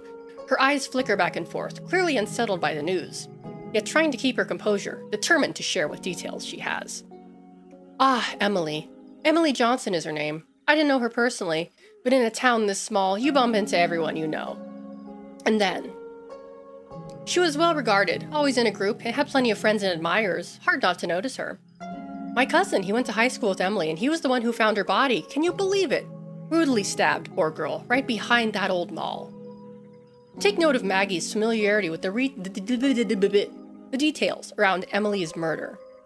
That was Sonic. No, it wasn't. The guy who says you come to the right place? That's like a Resident Evil guy who says that, right? No, it's like a merchant from Resident Evil or something, right? No, no, I shouldn't say things like that because then everyone's gonna try to gaslight me. I said it like Sonic. No, you've come to the right place. Is that any better? A lot of characters say that. You know what? That's fair. That's fair. Oh, and lately, Emily'd been spending a lot of time at the library. Not like her at all. She'd been talking to Jacob Turner a lot, the librarian. Isn't that something? Who's Jacob Turner? Can you tell me about this librarian? Jacob moved here about a year ago. He's got this mysterious air. Polite, sure, but he's one of those quiet types. Doesn't mix with people too much. Only real surprise was when he started taking Emily along with him to the city on weekends. He's like 10 years older than her, but they seemed close. Maggie gives a knowing look, clearly delighted to add fuel to the gossip fire. I wouldn't be surprised if there's more to their little city trips, if you know what I mean. But he's a decent guy as far as I can tell. Who knows what he's really hiding? She glances around as she speaks, her hands ringing slightly. She shifts her weight, not quite meeting your eyes, as if torn between gossiping and a genuine sense of discomfort. Anyway, Jacob's not working today, but he should be in tomorrow. Any other useful info? Have you noticed anything else unusual lately? Do you get to the Cloud District often? Oh, what am I saying? Of course you don't. Funny you ask. There's this drifter, Eddie Blake. Showed up a couple of months ago. And he's been lingering around town, like he's got nowhere to go. People say he's just trouble waiting to happen. And there's the usual mess between Emily's mom, Linda Johnson, and that hothead, Tommy Harris. Is it bad that whenever I hear the name Tommy, the first thing that I think of is Tommy Tallarico? That's like the first name that pops up into my head whenever I hear Tommy. Didn't he die? Didn't he die like last year or a few years ago, Tommy Tallarico? Or was that a different guy? Anyway. Better than Tommy Wiseau.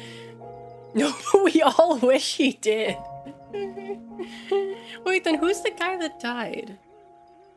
Wait, hold on. Did he really not die? He's really shilling that console.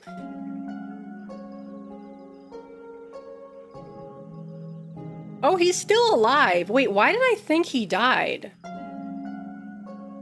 What did I get Mandela affected into thinking that he died like 2 years ago? Okay, I guess that was someone else. Okay. Maggie's tone drips with disapproval. Linda's had her share of hard times, believe me. Financial woes, drinking, and Tommy? I hear he's been noticed nothing but bad news for Emily, too. You know, they even say that Linda and Tommy have had more than a few run-ins with the law. That poor family, really. The Tommy the Green Ranger? No, it was like some guy who was related, who had video game music or had something to do with video games and people didn't like him. You know, for all I know, I could have hallucinated it because as you guys know, you know how like AI hallucinates things? I do the same thing. I literally do the same thing. I hallucinate things that didn't happen in the same way that like ChatGPT does. Like I'll get on here and I'll be like, hey, remember that thing that happened like a couple of years ago? And everyone will be like, Alex, what the hell are you talking about?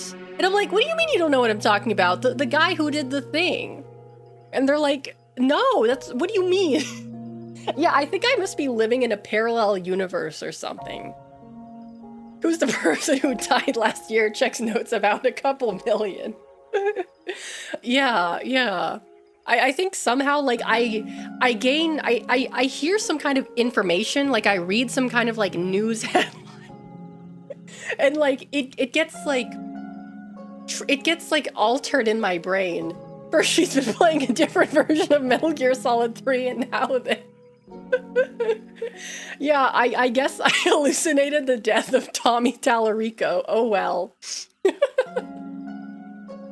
Parallel U is really experiencing a lot. Yeah, I guess so. I just, yeah, it's like whenever I say something like crazy, it's not because I'm like trying to like be, wild. It's because like I genuinely believe what I'm saying. And then it turns out that I'm completely wrong. Michael Jackson is dead, just in case you didn't know. No, I know Michael Jackson is dead. He has been dead for quite a long time. I'm aware of that. I'm well aware of that. Yeah, I'm just that wacky and zany. I just make things. I'm not making things up for attention. I genuinely believe the things that I say until someone tells me like that's wrong, and then I'm like, oh, okay. Let's see. This reminds me of a stream where one of the guests shouted, "Holy shit, guys, Sean Connery just died a year after his actual death." Linda. What exactly is the story with Linda and Tommy? Her face is pale, and her voice has a trembling edge, but her eyes spark with excitement of being in the know. She pauses now and then, as if savoring each word, despite the subject's dark nature. Can we also shout out to the fact that Americans would rather believe in parallel universes than admit they're misinformed? Yeah, sure, why not? Shout outs. Well, Linda struggled for years. Money, relationships, you name it. But after Emily's dad died, she took up with Tommy Harris. He's a brute, if you ask me. Hot-headed and a little too quick to throw a punch. I think they've been on and off more times than I can count, and it never ends well. Tommy's no peach. I bet he's made poor Emily's life just as tough as Linda's. Maggie leans closer, her voice dropping as though she's about to reveal something profound. I even heard Tommy's done time, but don't quote me. There's no end to the messes that family gets into. Stein? Mine was Berenstain, not Berenstain. Mine was Berenstain. I came from that universe, the Berenstain Bears universe.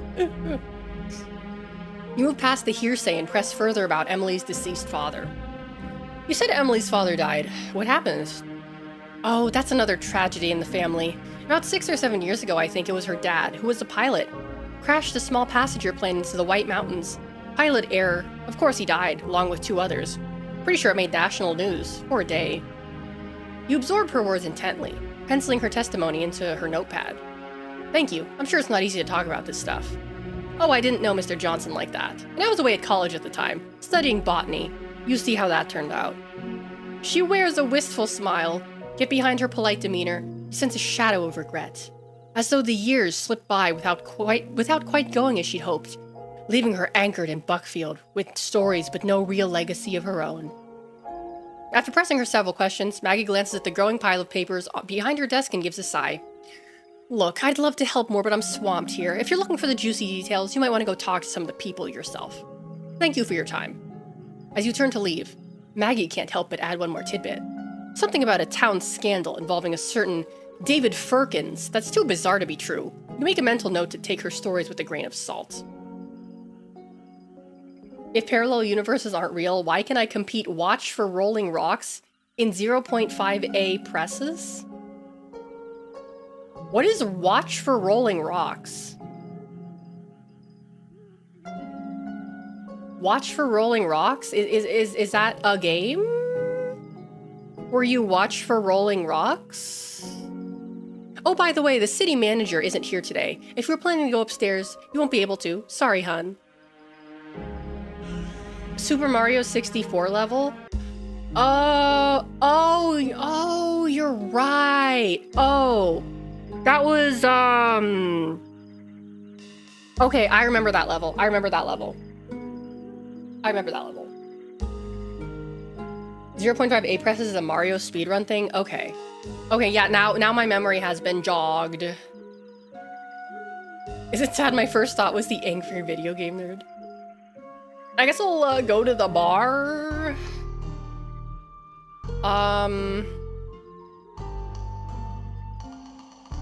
Let's talk to this guy. I haven't talked to this guy yet. He has an eye patch. You're not from around here, but I don't think you're here for a drink. First name. I have a first name? Oh. Okay, so my last name is Whore. What should my first name be? Something Whore. Moans Whore. Bob Whore. I'm a whore.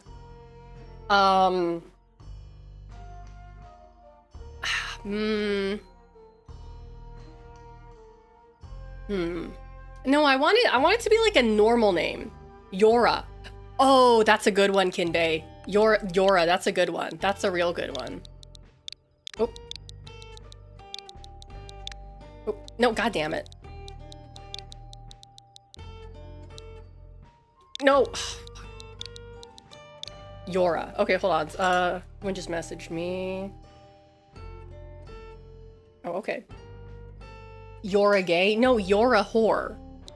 Yora whore. That's my name. Yora whore. State police homicide detective. And yes, I could use a drink. James O'Malley, but everyone calls me Jim. You said your name was Yora whore, detective. Yes. Correct, Detective Yora whore. What can I get for you? Ooh, coffee. Yeah, I get a black coffee. Black coffee, please. We got coffee, fresh. Oh no, that's right. He told me not to drink the coffee. Oh no, I'm gonna poop myself. No. If Twitch flags the stream, can we combat it by saying it's a real name? This is true. I once had a client IRL who had this exact surname. That's that's crazy. That's crazy. God, it's kind of like how there's like one of my classmates in a class I had, I think a few terms ago. Her last name was Sneed. S-N-E-E-D. My classmate's last name was Sneed. And I was like, oh my god, it's Sneed. That's crazy. Imagine having your last name be Sneed. If the rudest looking detective came to my establishment with the name Yora whore, I would not take his ass seriously. What was another? Yeah, I met the Sneed. What was that gag from The Simpsons? Was it Mike Hawk? I could have done Mike Hawk. Oh, I could have done that. There's like another one. What's the one from The Simpsons where it's like Bart, Seymour Butts? Mike Hunt? Oh, that's a good one. Yeah, Mike Hunt. Seymour Butts. That's also a really good one. Any talk lately? What's the word around here these days? The bartender shrugs, glancing over as he wipes down a glass. Mike Hawk and 𝐿𝐮𝐴𝐻? 𝐿𝐮𝐴𝐻? What if they're trans and their dead name was Chuck? There's a town here called Goonhaven. Oh, Goonhaven. Oh my god. Mike Who Cheese. That's a really good one, 𝐿𝐮𝐵. Mike Who Cheese. That's a really good one. You know how it is. People in small town like Buckfield talk all the time. Always about anything worth hearing. But Maggie Green's been flapping her gums since this morning, telling everyone what happened. Maggie Green. Tell me about Maggie Green. There's a town in Iowa straight up just called Cumming, Iowa. That's funny. That's funny. What's the deal with Maggie Green? She works at City Hall, receptionist, clerk, Terry's little side piece, always eager to please when the mood strikes. He's growing animated. You can tell he's no fan of this Maggie character. And who is Terry? Jim reads the question on your face. Oh yeah, Chinese names like Something Wong and Holy Fuck. Yeah.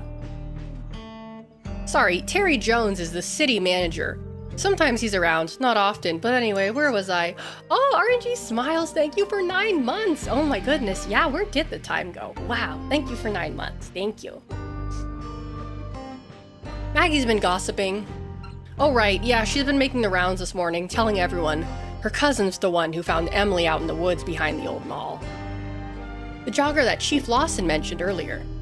Won't be long before the local news picks it up though, we might have a bit of luck. Aaron Drum, the guy behind the Buckfield Gazette, has been out of town since last week. Thanks for the info. Now let's see. The victim. Don't eat the baby. Why would I eat the baby? You have any connections to the victim? Yeah. His voice takes on a somber intensity, each word heavy with meaning and urgency, drawing you to the gravity of the moment.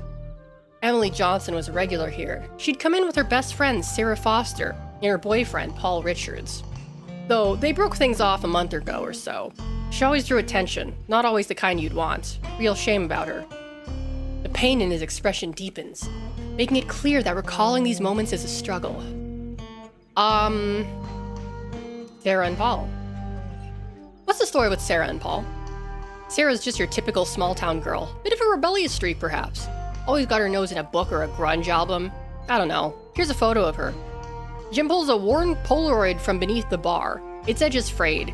In the snapshot stand 2 high school-age girls. One with crossed arms, annoyance flickering across her face. Besides her, another beams with youthful joy. An older boy stands next to them, sporting a backwards cap, expressionless. The one smiling is Sarah. The other 2 are Emily and Paul. This was taken right after Emily and Sarah graduated just last month. Odd that that's the first thing you think of. You're momentarily entranced by Emily's beauty. Her bright smile, a mix of youthful exuberance and defiance, captures a fleeting sense of innocence that feels almost nostalgic. The photo captures a moment at odds with the current mood. However, you then notice a man lurking in the background. His intense stare locked onto Emily. It gives you a haunting edge. Who's the man in the back? Oh, that's Tommy Harris, runs the car repair shop across from the mall. Now, I'm not trying to tell you how to do your job, detective, but if you ask me, it's that ex-boyfriend or Tommy who's been seeing Emily's mother, or something for some time now, who you should be focusing on. There's also a U-town called Yas. Your attention sharpens and you lean in slightly, eager to catch every word. Seek information on Tommy Harris. Tell me about this Tommy character. Jim sighs, wiping down the counter. You know, I've known Tommy a long time. Don't get me wrong, he's not a good guy. In fact, he's a major asshole. But he's always been decent to me. But I just can't shake this bad feeling I have. Go on. Tommy came in 2 nights ago. He was in a bad mood. Definitely something personal going on. I didn't ask. He and Emily's mother, Linda, were always clashing. I've heard the cops have been called on him a few times. Tell me about the boyfriend. What was her relationship like with her ex-boyfriend? He scoffed, shaking his head. Richards, Paul fucking Richards, excuse my French. He's a wannabe thug. Goes by the rap name Hot Spice Shop Hood Dog. The hostess Jenny told me about Hot Spice Shop Hood Dog. Yeah, I can tell you think it's a stupid name too. That boy is nothing but trouble. I love that this game does every campy detective trope. Yeah. I think we need, you know what's kind of, I'm gonna go on a tangent here. I really don't like how people are so like anti-camp nowadays. Like every time something comes out that has like a little bit of camp, people are just like, ugh, this sucks. This is so cringe. This is so cringe. It's like, why are you taking it so seriously? Why does everything need to be taken so seriously? What's wrong with a little bit of camp? It's fun. It's silly. You know? Like, I love the original, like, the original Street Fighter movie, the live action movie. I love the original Mortal Kombat movie. Those movies are so, like, peak mid to late 90s, like, campy. You know, I love that. I love that. They're peak 90s. They're so fun. They're so silly and campy and goofy. They're enjoyable. But people, like, talk about them like they're the worst movies ever made. And it's like, what do you mean? It's fun. Like, I saw the new Mortal Kombat movie, and I was like, this is fine. It's too serious. It's like way too serious, the new Mortal Kombat movie. It's like, yeah, there's some moments that are kind of like silly, but it's like, it's played too seriously. Because Mortal Kombat and Street Fighter are goofy as fuck. Like, fighting game lore in general is goofy as fuck. It's crazy. It's nonsensical. It's completely fucking goofy. Like, you can't, like, make something serious out of that. You see, everything has to be perfect and flawless by my standards, and if it isn't, then it's your fault. Yeah. Like, those are delightful movies. They're so fun. They're silly. They're goofy. They're not bad. They're just it's people who have been Marvel slop brain rotted, I guess. The best part of the more modern Mortal Kombat movie is one of the characters said he's gonna get his soul sucked. Oh, I remember that. Yeah. When is the new Mortal Kombat movie coming out? Is it coming out, I think, later this year? It's coming out later this year, I think, or early next year. I don't remember. I do want to see it. It got delayed. Again? It got delayed again? Next year? Oh boy. Oh, speaking of Street Fighter, they announced the cast for the new Street Fighter movie. They're making another one. And Eric Andre is gonna be in it. Eric Andre is gonna be, oh god, what was his name? Cody Rhodes. What was the name of the character Eric Andre is playing in the Street Fighter movie? Hold on a sec, I gotta take something out so I don't forget. Here we go. He's an NPC. I thought I have it saved. Because it was a character that I didn't recognize. But to be fair, I don't really recognize a lot of Street Fighter characters. The only Street Fighter characters I know are Ken, Ryu, Chun-Li, Dalsim, Blanca, Russian guy. Fuck, why am I forgetting his name? Gil. Oh, Gil too. Zangief, thank you. MC Bison? What was his name? Bison, whatever. Cammy, that's another one. Piston Honda. Oh, that's right, Honda. I forgot about those are the only Street Fighter characters I know. Those are the only Street Fighter characters I know. Hold on, I gotta look this up.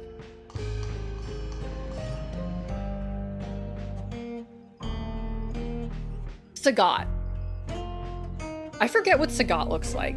Oh, he's playing Don Salvage? Don Savage? I don't know that Street Fighter character, but that's who he's playing. But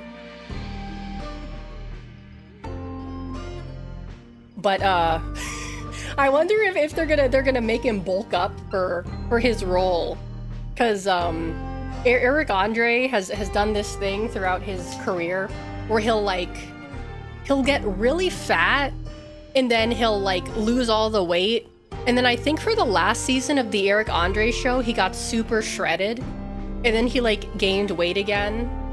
So he really likes to like fuck around with his appearance a lot. So I don't know if they're if they're gonna make him bulk up for that. They might have to. Never heard of him until now. I hope he wears a very bad muscle suit. That would be really funny, actually. That would be really great.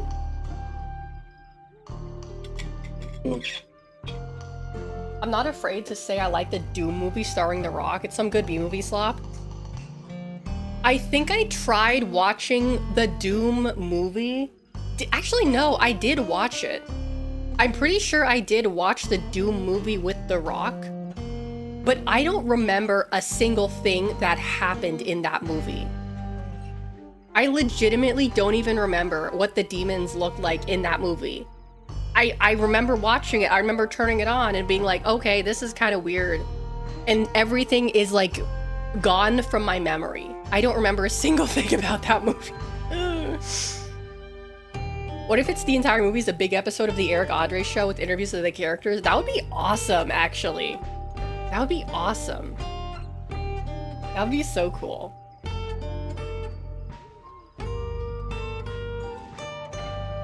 Like, fucking...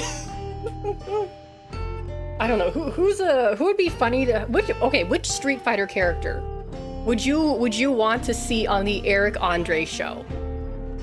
Which Street Fighter... Well, I mean, they would probably all kick his ass. Let's be completely fair here. Eric Andre would get his ass kicked by every single one of them.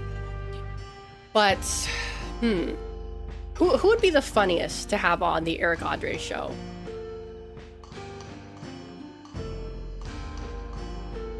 Maybe...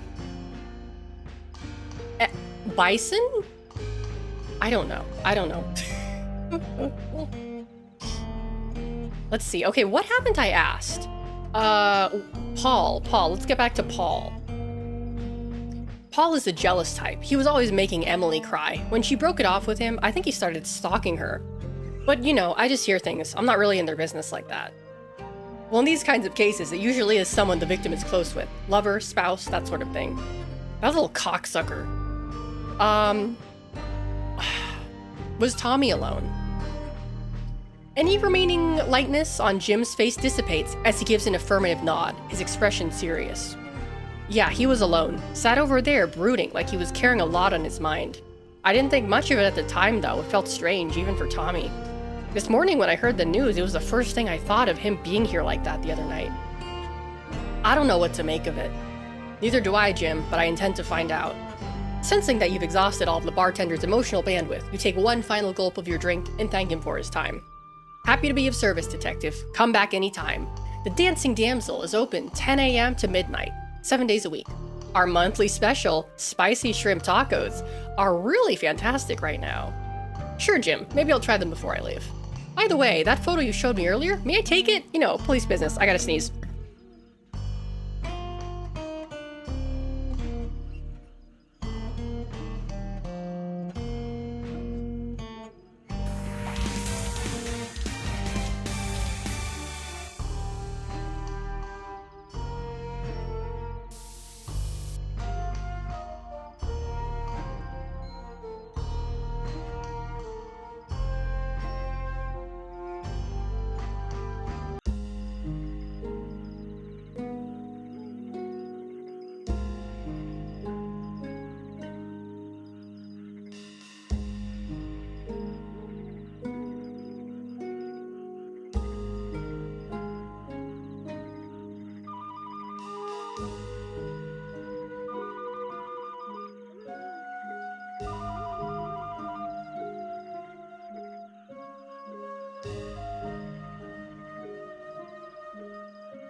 I was muted. Oops, I didn't realize I was muted.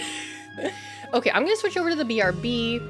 I'm gonna go feed my dogs and probably go to the bathroom and get some more water. So I'm gonna run an ad while I'm gone. So I encourage you all to also get some water, stretch, go to the bathroom, do what you need to do. And I'll see you guys in a few minutes. Bye-bye.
Peter, Alex is here.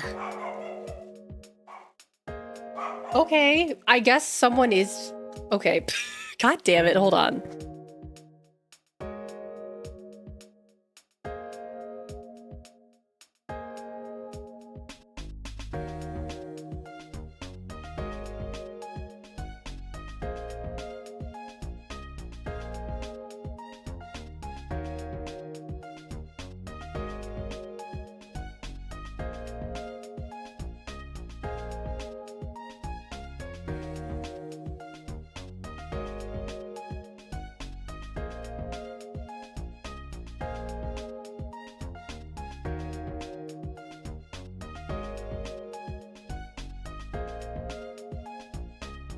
Oh, that was so crazy. Right after I said that, my mom came home. Perfect timing, perfect timing, perfect timing. Back to game. There we go. Excuse me. Okay. Hold on, I gotta sneeze again.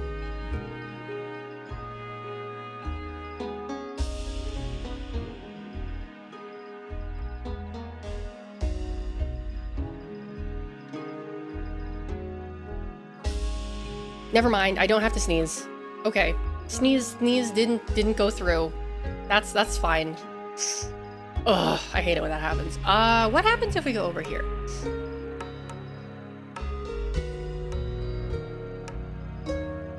Turn back? Leave anyway? No, I don't want to leave. I just want to... Why would I leave? I just don't know where anyone is. I'm trying to find the people I need to talk to, and I can't. Alternate universe, Alex would have sneezed. You know what? Honestly, that's probably what happened. I'll wake up this guy. You give him a little nudge. ¿Quién anda ahí? Wait, ay, Dios mío, it's you, the detective. Ay, Dios mío, it's you, the detective. A little early for pestering an old man, no? No, I am joking. I should not do a Mexican accent. I should not do that. El detective. Started coloring the Artarashi piece I mentioned ago. Oh, that's right. Also, Doc, I do have an art tag. I keep forgetting to tell you I have an art tag. It's Art Zarashi. Hold on. Yeah, that's my art tag. Yeah. So if you ever want to drop it in there, then you can do that too. Yeah. You were close. Yeah, you were close. You were close. He sits up, adjusting his hat with a grin. Detective Horror, State Police, Homicide. Victor Luis, mi amigo. Oh. Yes, we have it. The stereotypical, like, nondescript Latin American character in every crime drama who speaks like who speaks random Spanish words in his sentences. Chief and owner of the Dancing Damsel.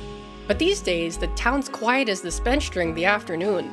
Nobody comes to eat in the day anymore. Bad for the restaurant. Good for my naps, I suppose. He stretches, then gestured towards you. So, you have questions, see? Ask away. I have nothing but time, and apparently a hard bench for a bed. Where are you from? He chuckles softly, sitting back on the bench. Ah, Colombia, Bogota to be exact. I came here in '79, chasing El Sueño Americano, the American dream. But landing in New York City? Madre mia, that was not what I expected. In crime dramas here, it's usually the token Scot or Irish person. Yeah, my mom loves watching those, like, British crime dramas. She loves Midsummer Murders. There's another one where they're, like, on an island. What's that one called? They're like, on some island. Like a colony, I suppose. And they have to solve murders there. No one who speaks both English and Spanish would say sí instead of yeah. Broadchurch? I have no idea. She has a subscription to this thing called BritBox, which is like I guess it's like a streaming service that shows like British TV shows. She's really into those. She likes her European crime dramas in general. I guess like as a woman, once you hit a certain age, Death in Paradise. Yeah, I think that's the one. I feel like as women, once we hit a certain age, the crime dramas call to us like moths to flames. Like there's like a switch that a switch that flips inside of us that just goes, your new special interest is crime dramas. You are going to watch crime dramas from now on. Because that's like every woman in my family. She should watch one called Pie in the Sky. Follows an ex-police who opens a pie restaurant but gets blackmailed into solving crime. Women hit 26 and choose one of these as their special interest. Honestly, I think it's more like 50. I think when women turn 50, they just start becoming obsessed with like true crime or like, you know, detective shows. Mr. Bean did a crime drama too. Oh, I think I've seen her watching that. Like I walked in and I was like, what the hell? That's Mr. Bean. And she was like, yeah, he also does other things besides being Mr. Bean. And I was like, what the fuck? That's crazy. That's Mr. Bean. What do you mean? He can't be a police officer. He's Mr. Bean. He's Mr. freaking Bean. He's too silly. He's too silly. Yeah, Mr. Bean does non-Bean things. Crazy, I know.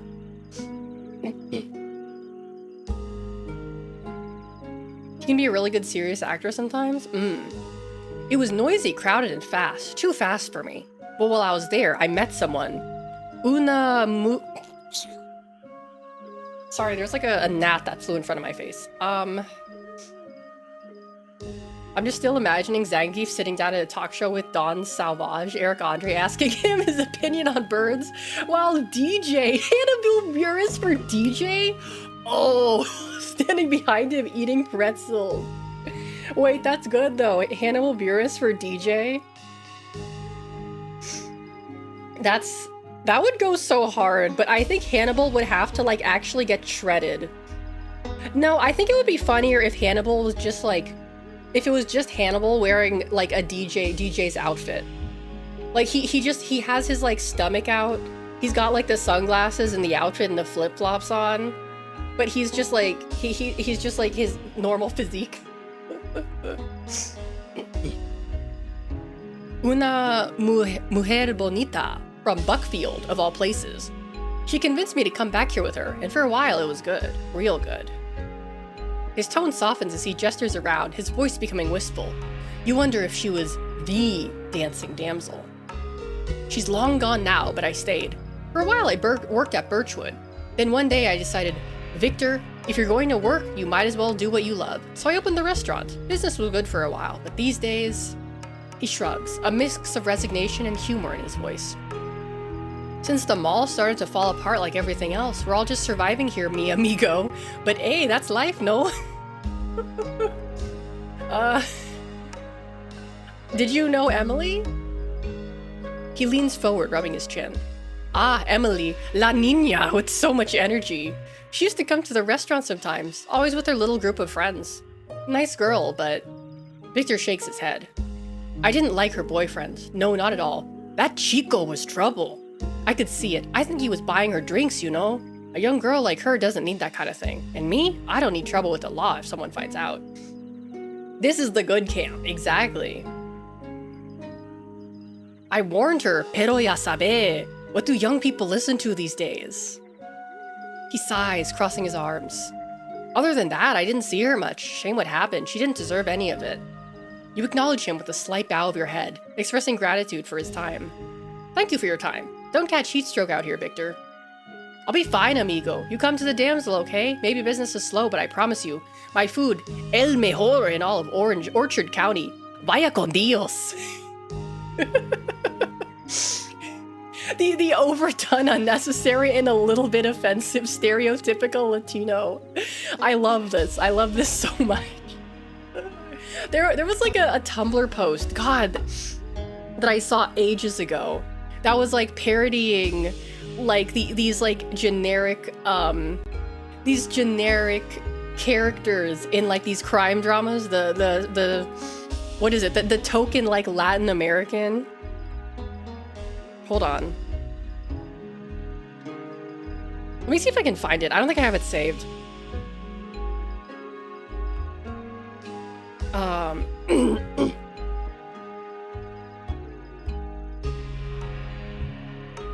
He's 100% from Boston, Oregon. God, let me see if I can find that, because it was really funny. Let's see. Tumblr.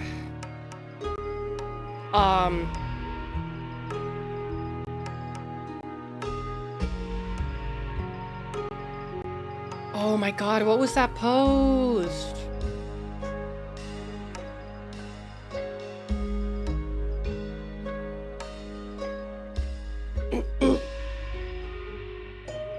Wait, is this it? No.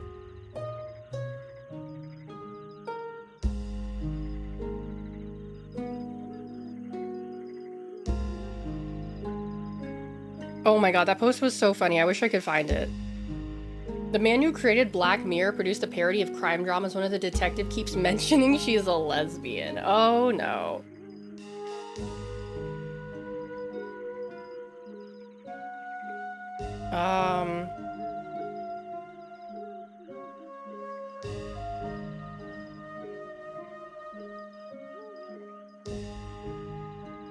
Oh, okay. I have one. So there's a screenshot of a post that says how to tell when a bilingual character was not written by a bilingual person 101. And it's well, let me read to you what they wrote. Hola, ¿qué pasa? Lance said. What? Ah, sorry. It's hard to switch back sometimes. What's up? He corrected.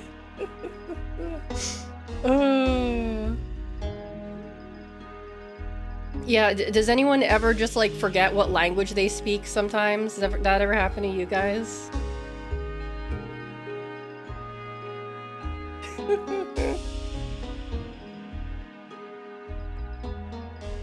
Oh God.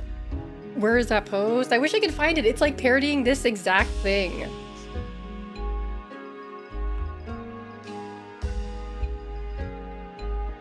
I can't find it. I can't find it.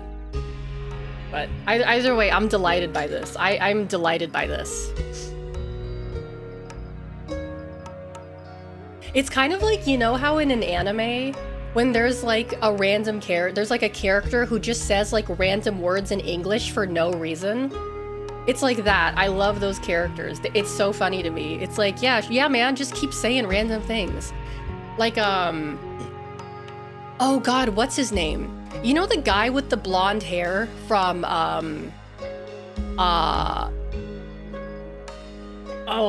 God, what's that show? Angel Beats. The guy with the blonde hair from Angel Beats. I love that guy. He's like my favorite character. He's so great. He just says random things in English that don't even make any sense. Although that character is actually based on a real guy. TK, yeah, TK. He's based on a real guy called DJ 𝐿. DJ COO, or is it KOO? DJ 𝐿, he's I guess he was, I don't know if he still is, a famous DJ in Japan. And that was like kind of his thing, is that he would just like say random English words a lot. Like I have in the Dance Dance Revolution 10th anniversary soundtrack. Actually, don't I have that CD? Hold on, let me see if I do. Oh yeah, I do. No, it's funny.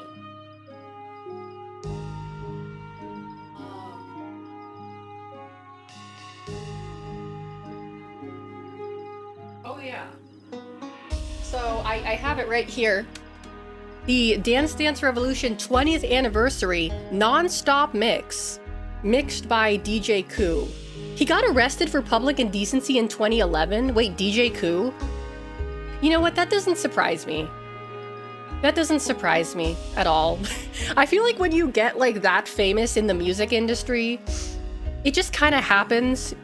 You know, if you're a famous person involved in the music industry in any way, eventually you're gonna get arrested for public indecency. It's just something that happens. Yeah, like the president's daughter in Shin Godzilla. Yeah, that was kind of cringe. I'm not gonna lie. Not because like she was bad at it, but just because like it was so unnecessary. It was so unnecessary, you know? Like why does she Yeah, so on the 20th anniversary non-stop mixed by DJ 𝐞𝐫, it basically has a bunch of like in between the songs, or sometimes in the songs, he'll just like say random things. I guess, if that makes sense. Like, okay, let the next level begin. But he does it in like the Japanese accent. I don't want to do that. One of the members of SMAP had a crash out and ran around a park naked. Also, it does have Easy to Dance on here by TRF, which I love. Easy to Dance. That's such a good song. That's such a classic, like classic Japanese like techno dance song, I guess. He's a YouTuber now? Oh, wow. It was needed. Otherwise, how can you tell if she was American? I don't know. They could have like put her in like a... Like, they could have had a pin on her jacket that was the American flag. I don't know. Oh, I didn't go down here yet, did I? Oh, no, that leaves the town. Oh, okay. Takuya Kimura's daughter not only speaks fluent English, but she speaks with a British accent. Oh, was she educated in the UK? Was she like one of those? That makes sense then. That makes sense. She should have eaten a Big Mac on screen. Yeah. Oh, wait, hold on. Can I go down here? No. Oh, hold on. This sneeze. The sneeze is coming. Are you ready for the sneeze? Hold on.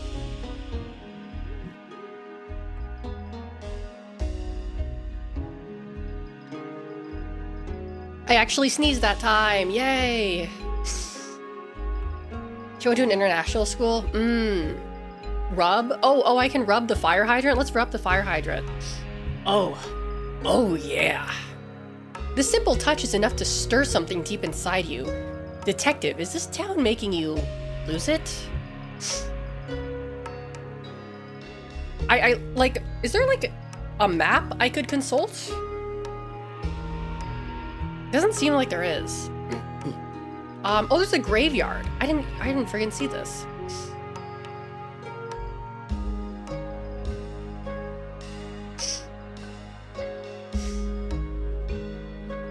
There's a new Kamen Rider, the first rider to be globally released and aimed for the American audience? Really?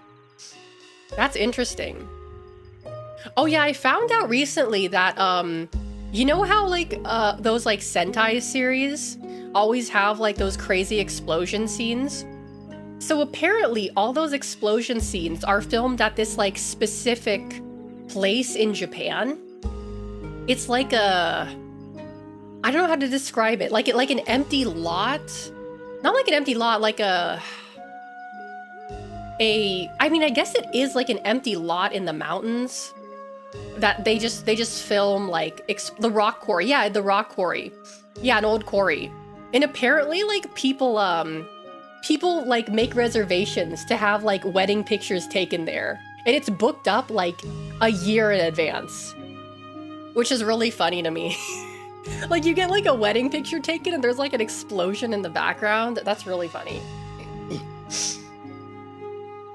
The gun he wielded, it was the same gun wielded by Lupin III. Oh.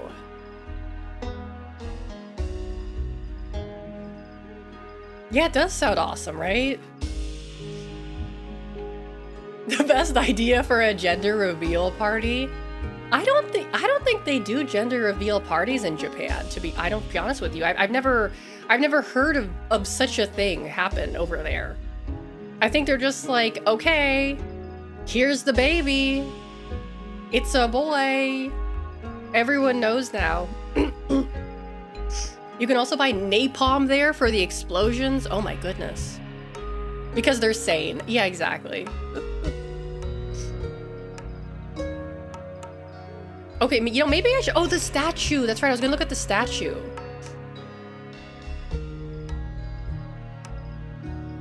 You approach the headless statue, which stands ominously. Its once proud figure lacking its most defining feature. The damage seems intentional, with the base cleanly severed from the neck. Its missing head gives it an eerie, unsettling quality. Almost as though it's been left in mockery as a warning. You should speak with Randy Cooper about this. Okay, I don't know where Randy Cooper is, though. That's the problem. I guess I'll go back to the station then, because I can't find anyone.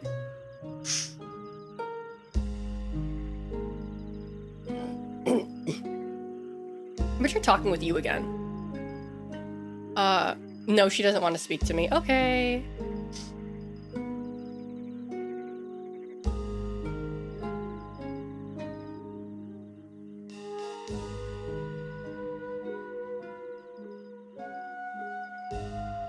Okay, let's go back and talk to the police. I don't know where else I'm supposed to go.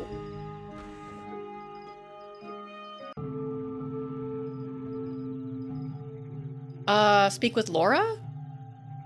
You're going off on a lot of tangents, and I'm not sure where it's leading. I better hope you're right. Of course, you might just be wasting everyone's time.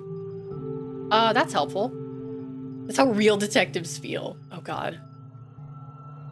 We've been through a lot today. It will take some time for the forensic lab to get back to us with any results. In the meantime, let's keep digging. I think you're focused on the right leads, Detective. Where are the people I'm supposed to talk to? I can't find them anywhere. Is there some area of town that I haven't explored yet? Oh, hold on. What's this? Looks like a makeshift... Oh, it's a wheelchair ramp. Oh, I thought it was like a cellar of some sort.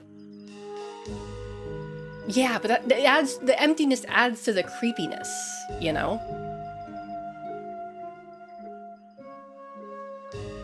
Oh, wait, hold on. Oh, no, I already went down here. This was where the kitty was. Meow, meow.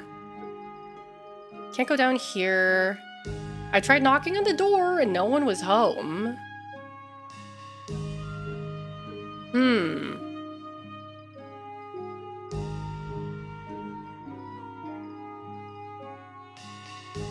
Yeah, no one's freaking here? Maybe maybe I just gotta look at things more?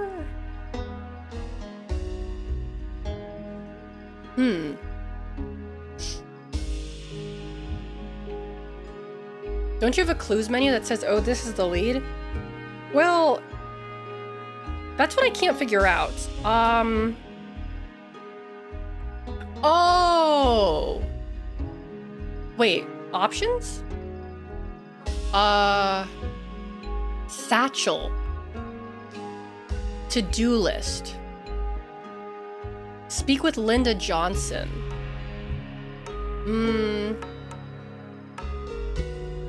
Oh, can I drink a Sprite? Do you want to obey your thirst and drink a Sprite? Yes, I would like to drink a Sprite. You chug the Sprite. You have 0 left. What a great lemon taste. You feel the Sprite in you. Whoa, I'm fast. Holy shit, Sprite makes you run fast. That's so cool. I wish that's the way it worked in the real life.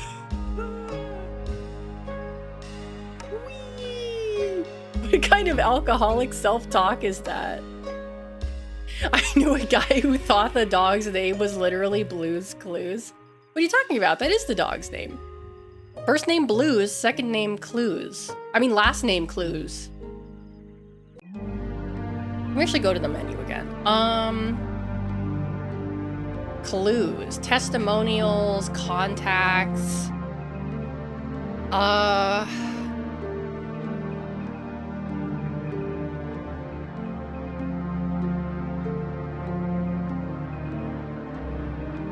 I would like to talk to Linda Johnson. I don't know where the hell she is, though. Hold on, wait.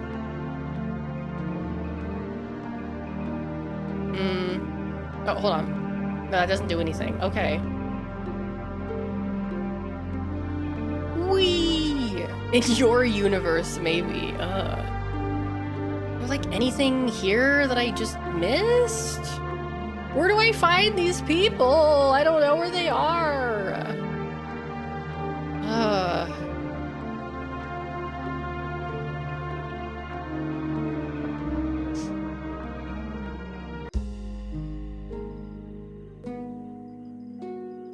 I feel like there's just like some area that I'm just like completely missing. And I don't know. I've already been in here. I've already been in here. I've already been in the police building. I've been in here. You no longer feel the sprite in you, except now you have to pay. Pee. Okay, I should probably go to pee. Okay, no one's in here. I guess I'll go back to the hotel room and pee or pay, rather. You're in 8. I'm in 8? Oh, are you saying I'm in universe 8? Oh, okay. I haven't been keeping track. Oh, okay. I guess I can't pee?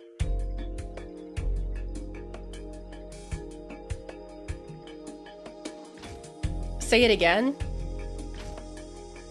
No, now that you're asking me to say it again, I'm scared. No, I'm no. No, I'm not gonna. Nuh-uh.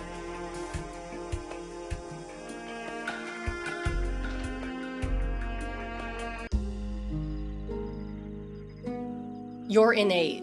Yeah, but why did you ask me to say it again? We already heard you say, well, you're innate? What's wrong with that? There's nothing wrong with saying that. It's not like, oh, you're innate balls, you're innate sigma, you're innate. Oh, urinate. Okay, and what's wrong with saying urinate? Everyone does it. Everyone does it. No comment. Why are you guys being so weird to me today?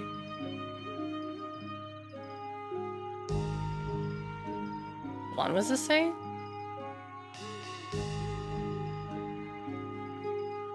I literally don't know where I'm supposed to go. Oh my god. Maybe I'll go back to the corner shop. You're gonna say we all poop our pants, it's natural.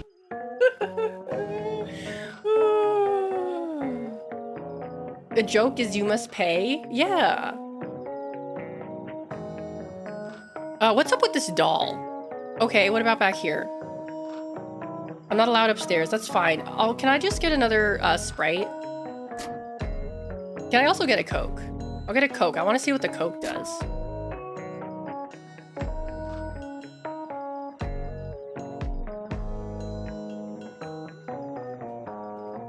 Wait, what does this say? There are so many spices you've never heard of. You prefer keeping it simple, always sticking to salt and pepper.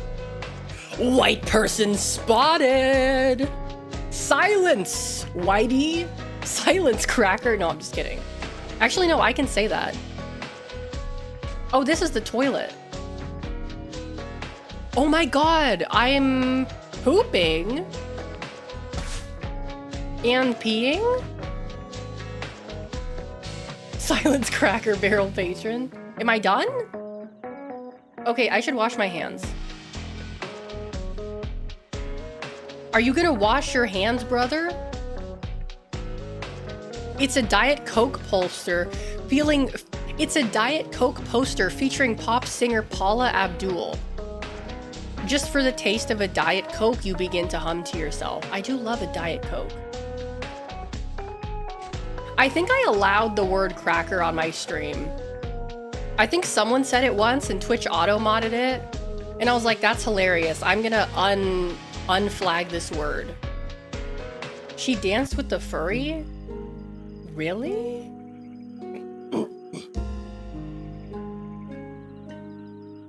Maybe I'm not digging deep enough.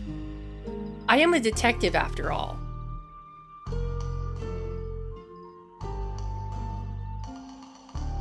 Yu-Gi-Oh made a card called Synchro Cracker. That's funny.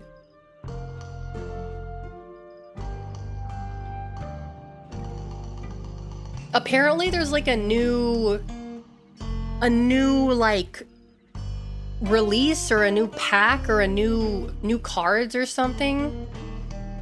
Oh sweet, this is the pisser. The pisser. It's the Nika Whiskey King, a character associated with that brand of Japanese liquor. You're surprised to see him here, and perhaps more so that you recall the conversation with Clive, which you learned this trivial fact. The pisser. Oh my god, piss audio.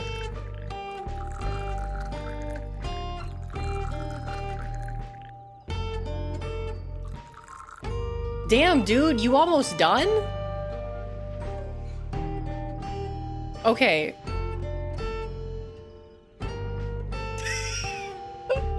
Wait, Dave, why did it... Trisexual. Yeah, why did it auto-mod you? Wait, Dave, what? What does that mean? Trisexual, what does that mean, and how is that offensive? I don't understand. Wait, can someone type in like homosexual and see what happens? Can someone please write homosexual in my chat and see if it gets auto-modded? Oh, that's the women's bathroom. Oops. So that doesn't get auto-modded. I like how like 5 of you responded all at once. I can see it being used against bisexuals. But like, why would you care? I don't understand.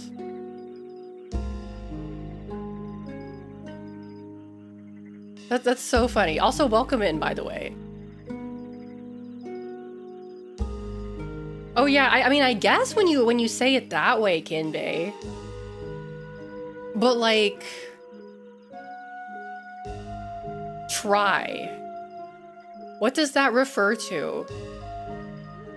Like women, men, and non-binaries? Is that what trisexual refers to?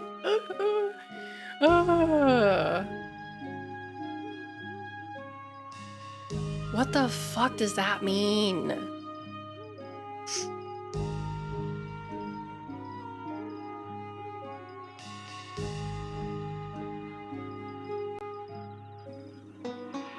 I feel this always happens to me in games like this where I'm like wandering around trying to find the objective, and like I'm going around the same places over and over, and then like all of a sudden like there's like a whole area that I somehow missed, and I feel like that's probably what's going on here right now. But like, I genuinely don't know. I might have to ask the dev on Twitter later. I might be like, hey man, I'm stuck in your game. I'm sorry. I don't know what I'm supposed to be doing. Can you please help me? No, I don't think there is a walkthrough for this game. Because this game is like, it's a game that just like one guy made on RPG Maker for the Switch. I think I might be like the first one who's ever streamed it before. Live tweet the dev. Actually, what time is it? I think he lives in Japan. So what time is it right now in Japan? It's like 9 a.m. Okay, maybe I should.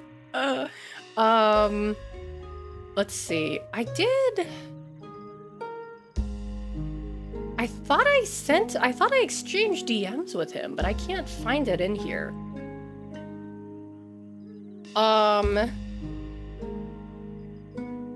No, okay.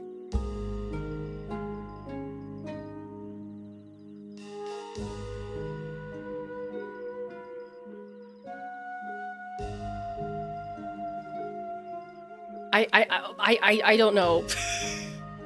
I think also a problem I have with these types of games is that I feel like some kind of, like if the character is like a detective or a cop or something like that, I feel like I have a moral responsibility to do the right thing all the time. So if like the thing I need to do to progress the game is to like break into someone's house, I'll be like, well, I don't want to do that because that's wrong, and I'm a detective, and I shouldn't do things that are wrong. And then I can't progress the game because I don't want to do it because I feel bad. Did we talk to the mom? I've been trying to find the mom. I don't know where she is. I don't know where she is. I don't know where she lives. No body cams in this era? Oh, another fire hydrant. I'm gonna say hello to the fire hydrant. Hello, fire hydrant. Yeah, like I have my list, right? I have my list. To-do list. Interview Linda Johnson. Interview the townsfolk. Locate Eddie. I gotta do all these things. I don't know how to do them. Oh wait, hold on. Maybe I can open this. No.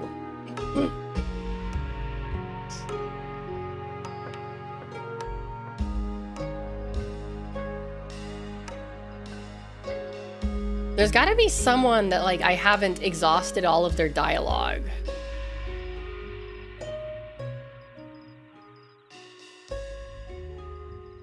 Shoot first, ask questions last. That's how these so-called gangsters last. Waka flocka flame. Bow, bow, bow, bow. Bitch, I'm busting at 'em. Bow, bow, bow, bow. Bitch, I'm busting at 'em. Sorry. Oh, hey, that lady's gone. Did she give me, like, her number? Oh, a post box. I don't understand what I'm supposed to be doing. Yeah, it's a mural. It's a mural. And I can't talk to this lady because for whatever reason she refuses to speak to me. I knocked on these two houses and no one answered. I talked to the generic man of Latin American descent already. I can't go into the pond. It's a nice pond. Water fountain. No. Oh no, he's drinking water. Or he's rinsing his face with water.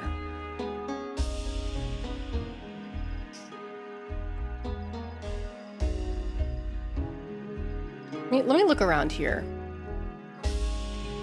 Garden. An AC. Some cabbage. I love cabbage. I'll try knocking again.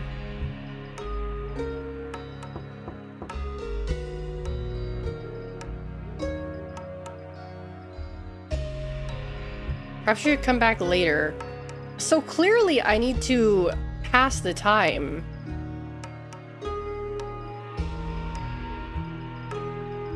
What? Where? Ugh. Already knocked on. Oh, there's a window. Maybe I can peek in the window. No. I talked to the guy at the church. If I go down here, it says there's nothing here.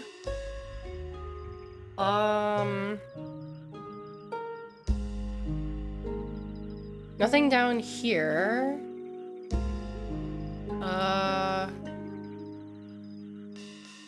Nothing over here. I'll go back into the church.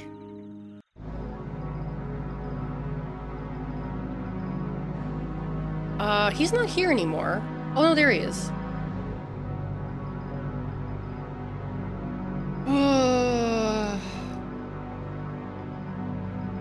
Maybe I should rifle through his belongings?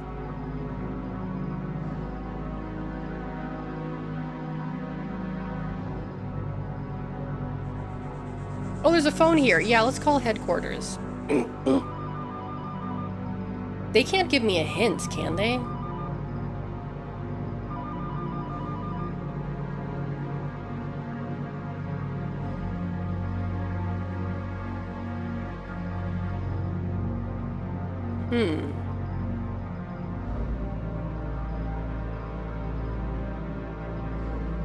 A plant? A safe? Yeah, let's try to open it. Sure, why not? Right. Stop at number... Ooh, 99. No, 96. Maybe try the other... Okay, so there's a safe that I can open up. Interesting. Okay, so there is a safe. There is something I can open up. Sit on the bench. You know what? Let's sit on the bench. Let's sit on the bench. Let's do that.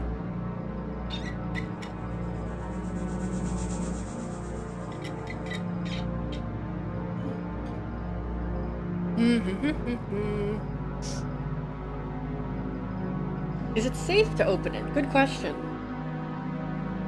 As long as he doesn't know, should be fine, right? Yeah, maybe I have to sit in the bench for 12 hours. Maybe that's what I gotta do.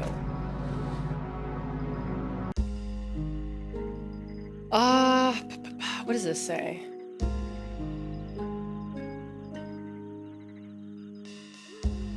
I went there.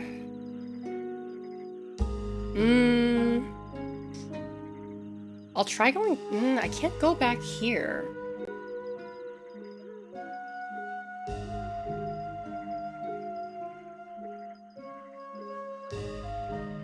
That building is clearly condemned. Oh, hold on. Wait. Ah. Oh, I haven't been back here yet. Oh, hello. Oh, does this take me somewhere?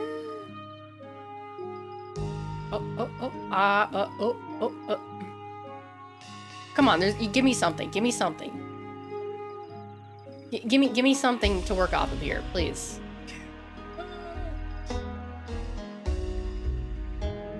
Please. I don't.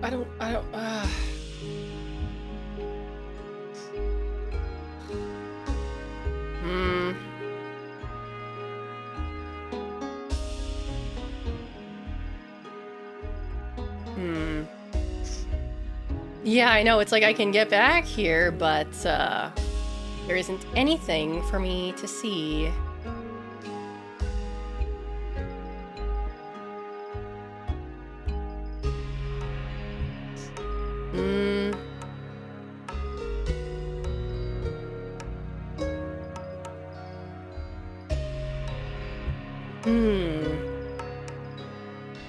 Yep, I am befuddled.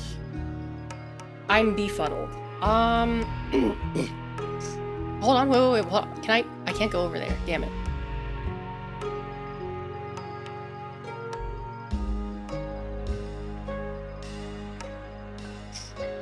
Okay. Yeah, I think I will have to, like, ask the dev and tell him that I am stuck. I think I'll do that after stream. Because I'm definitely missing something. I just can't figure out what. So I will do that. I'll do that later. But I think this is probably, like, a good place to stop for today. Let me just save again at the save point real fast. Yeah, classic RPG Maker getting stuck. So true. It's part of the experience. It's part of the fun.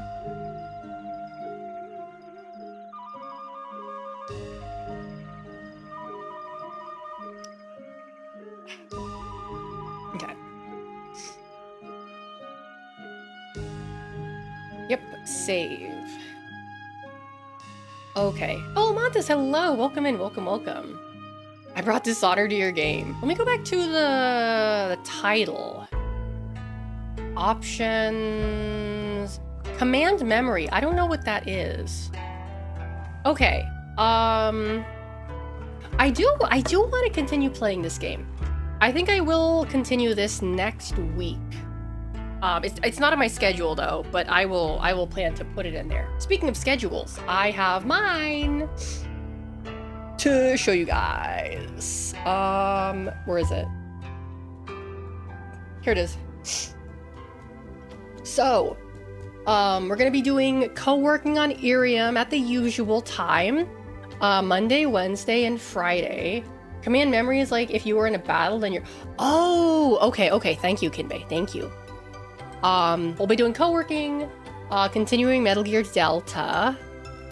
Saturday, we're gonna be doing food news, and maybe this if I can't find anything else to do. Or if not, we'll do this on Sunday as well.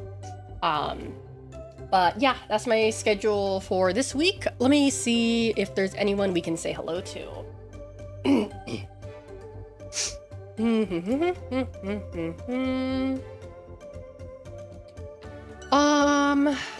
Oh, that's right. Sorer, what is she doing? She's playing Live Alive? Live Alive? Live a Live? I don't know how you say that game, but I'm gonna send you over to Sorer, who's playing Live Alive, Live Alive, Live a Live, Live a Live. I don't know. But before I go, I just want to say I hope you all have a wonderful, wonderful morning, afternoon, or evening, wherever you're from. And hopefully I'll see you all next time.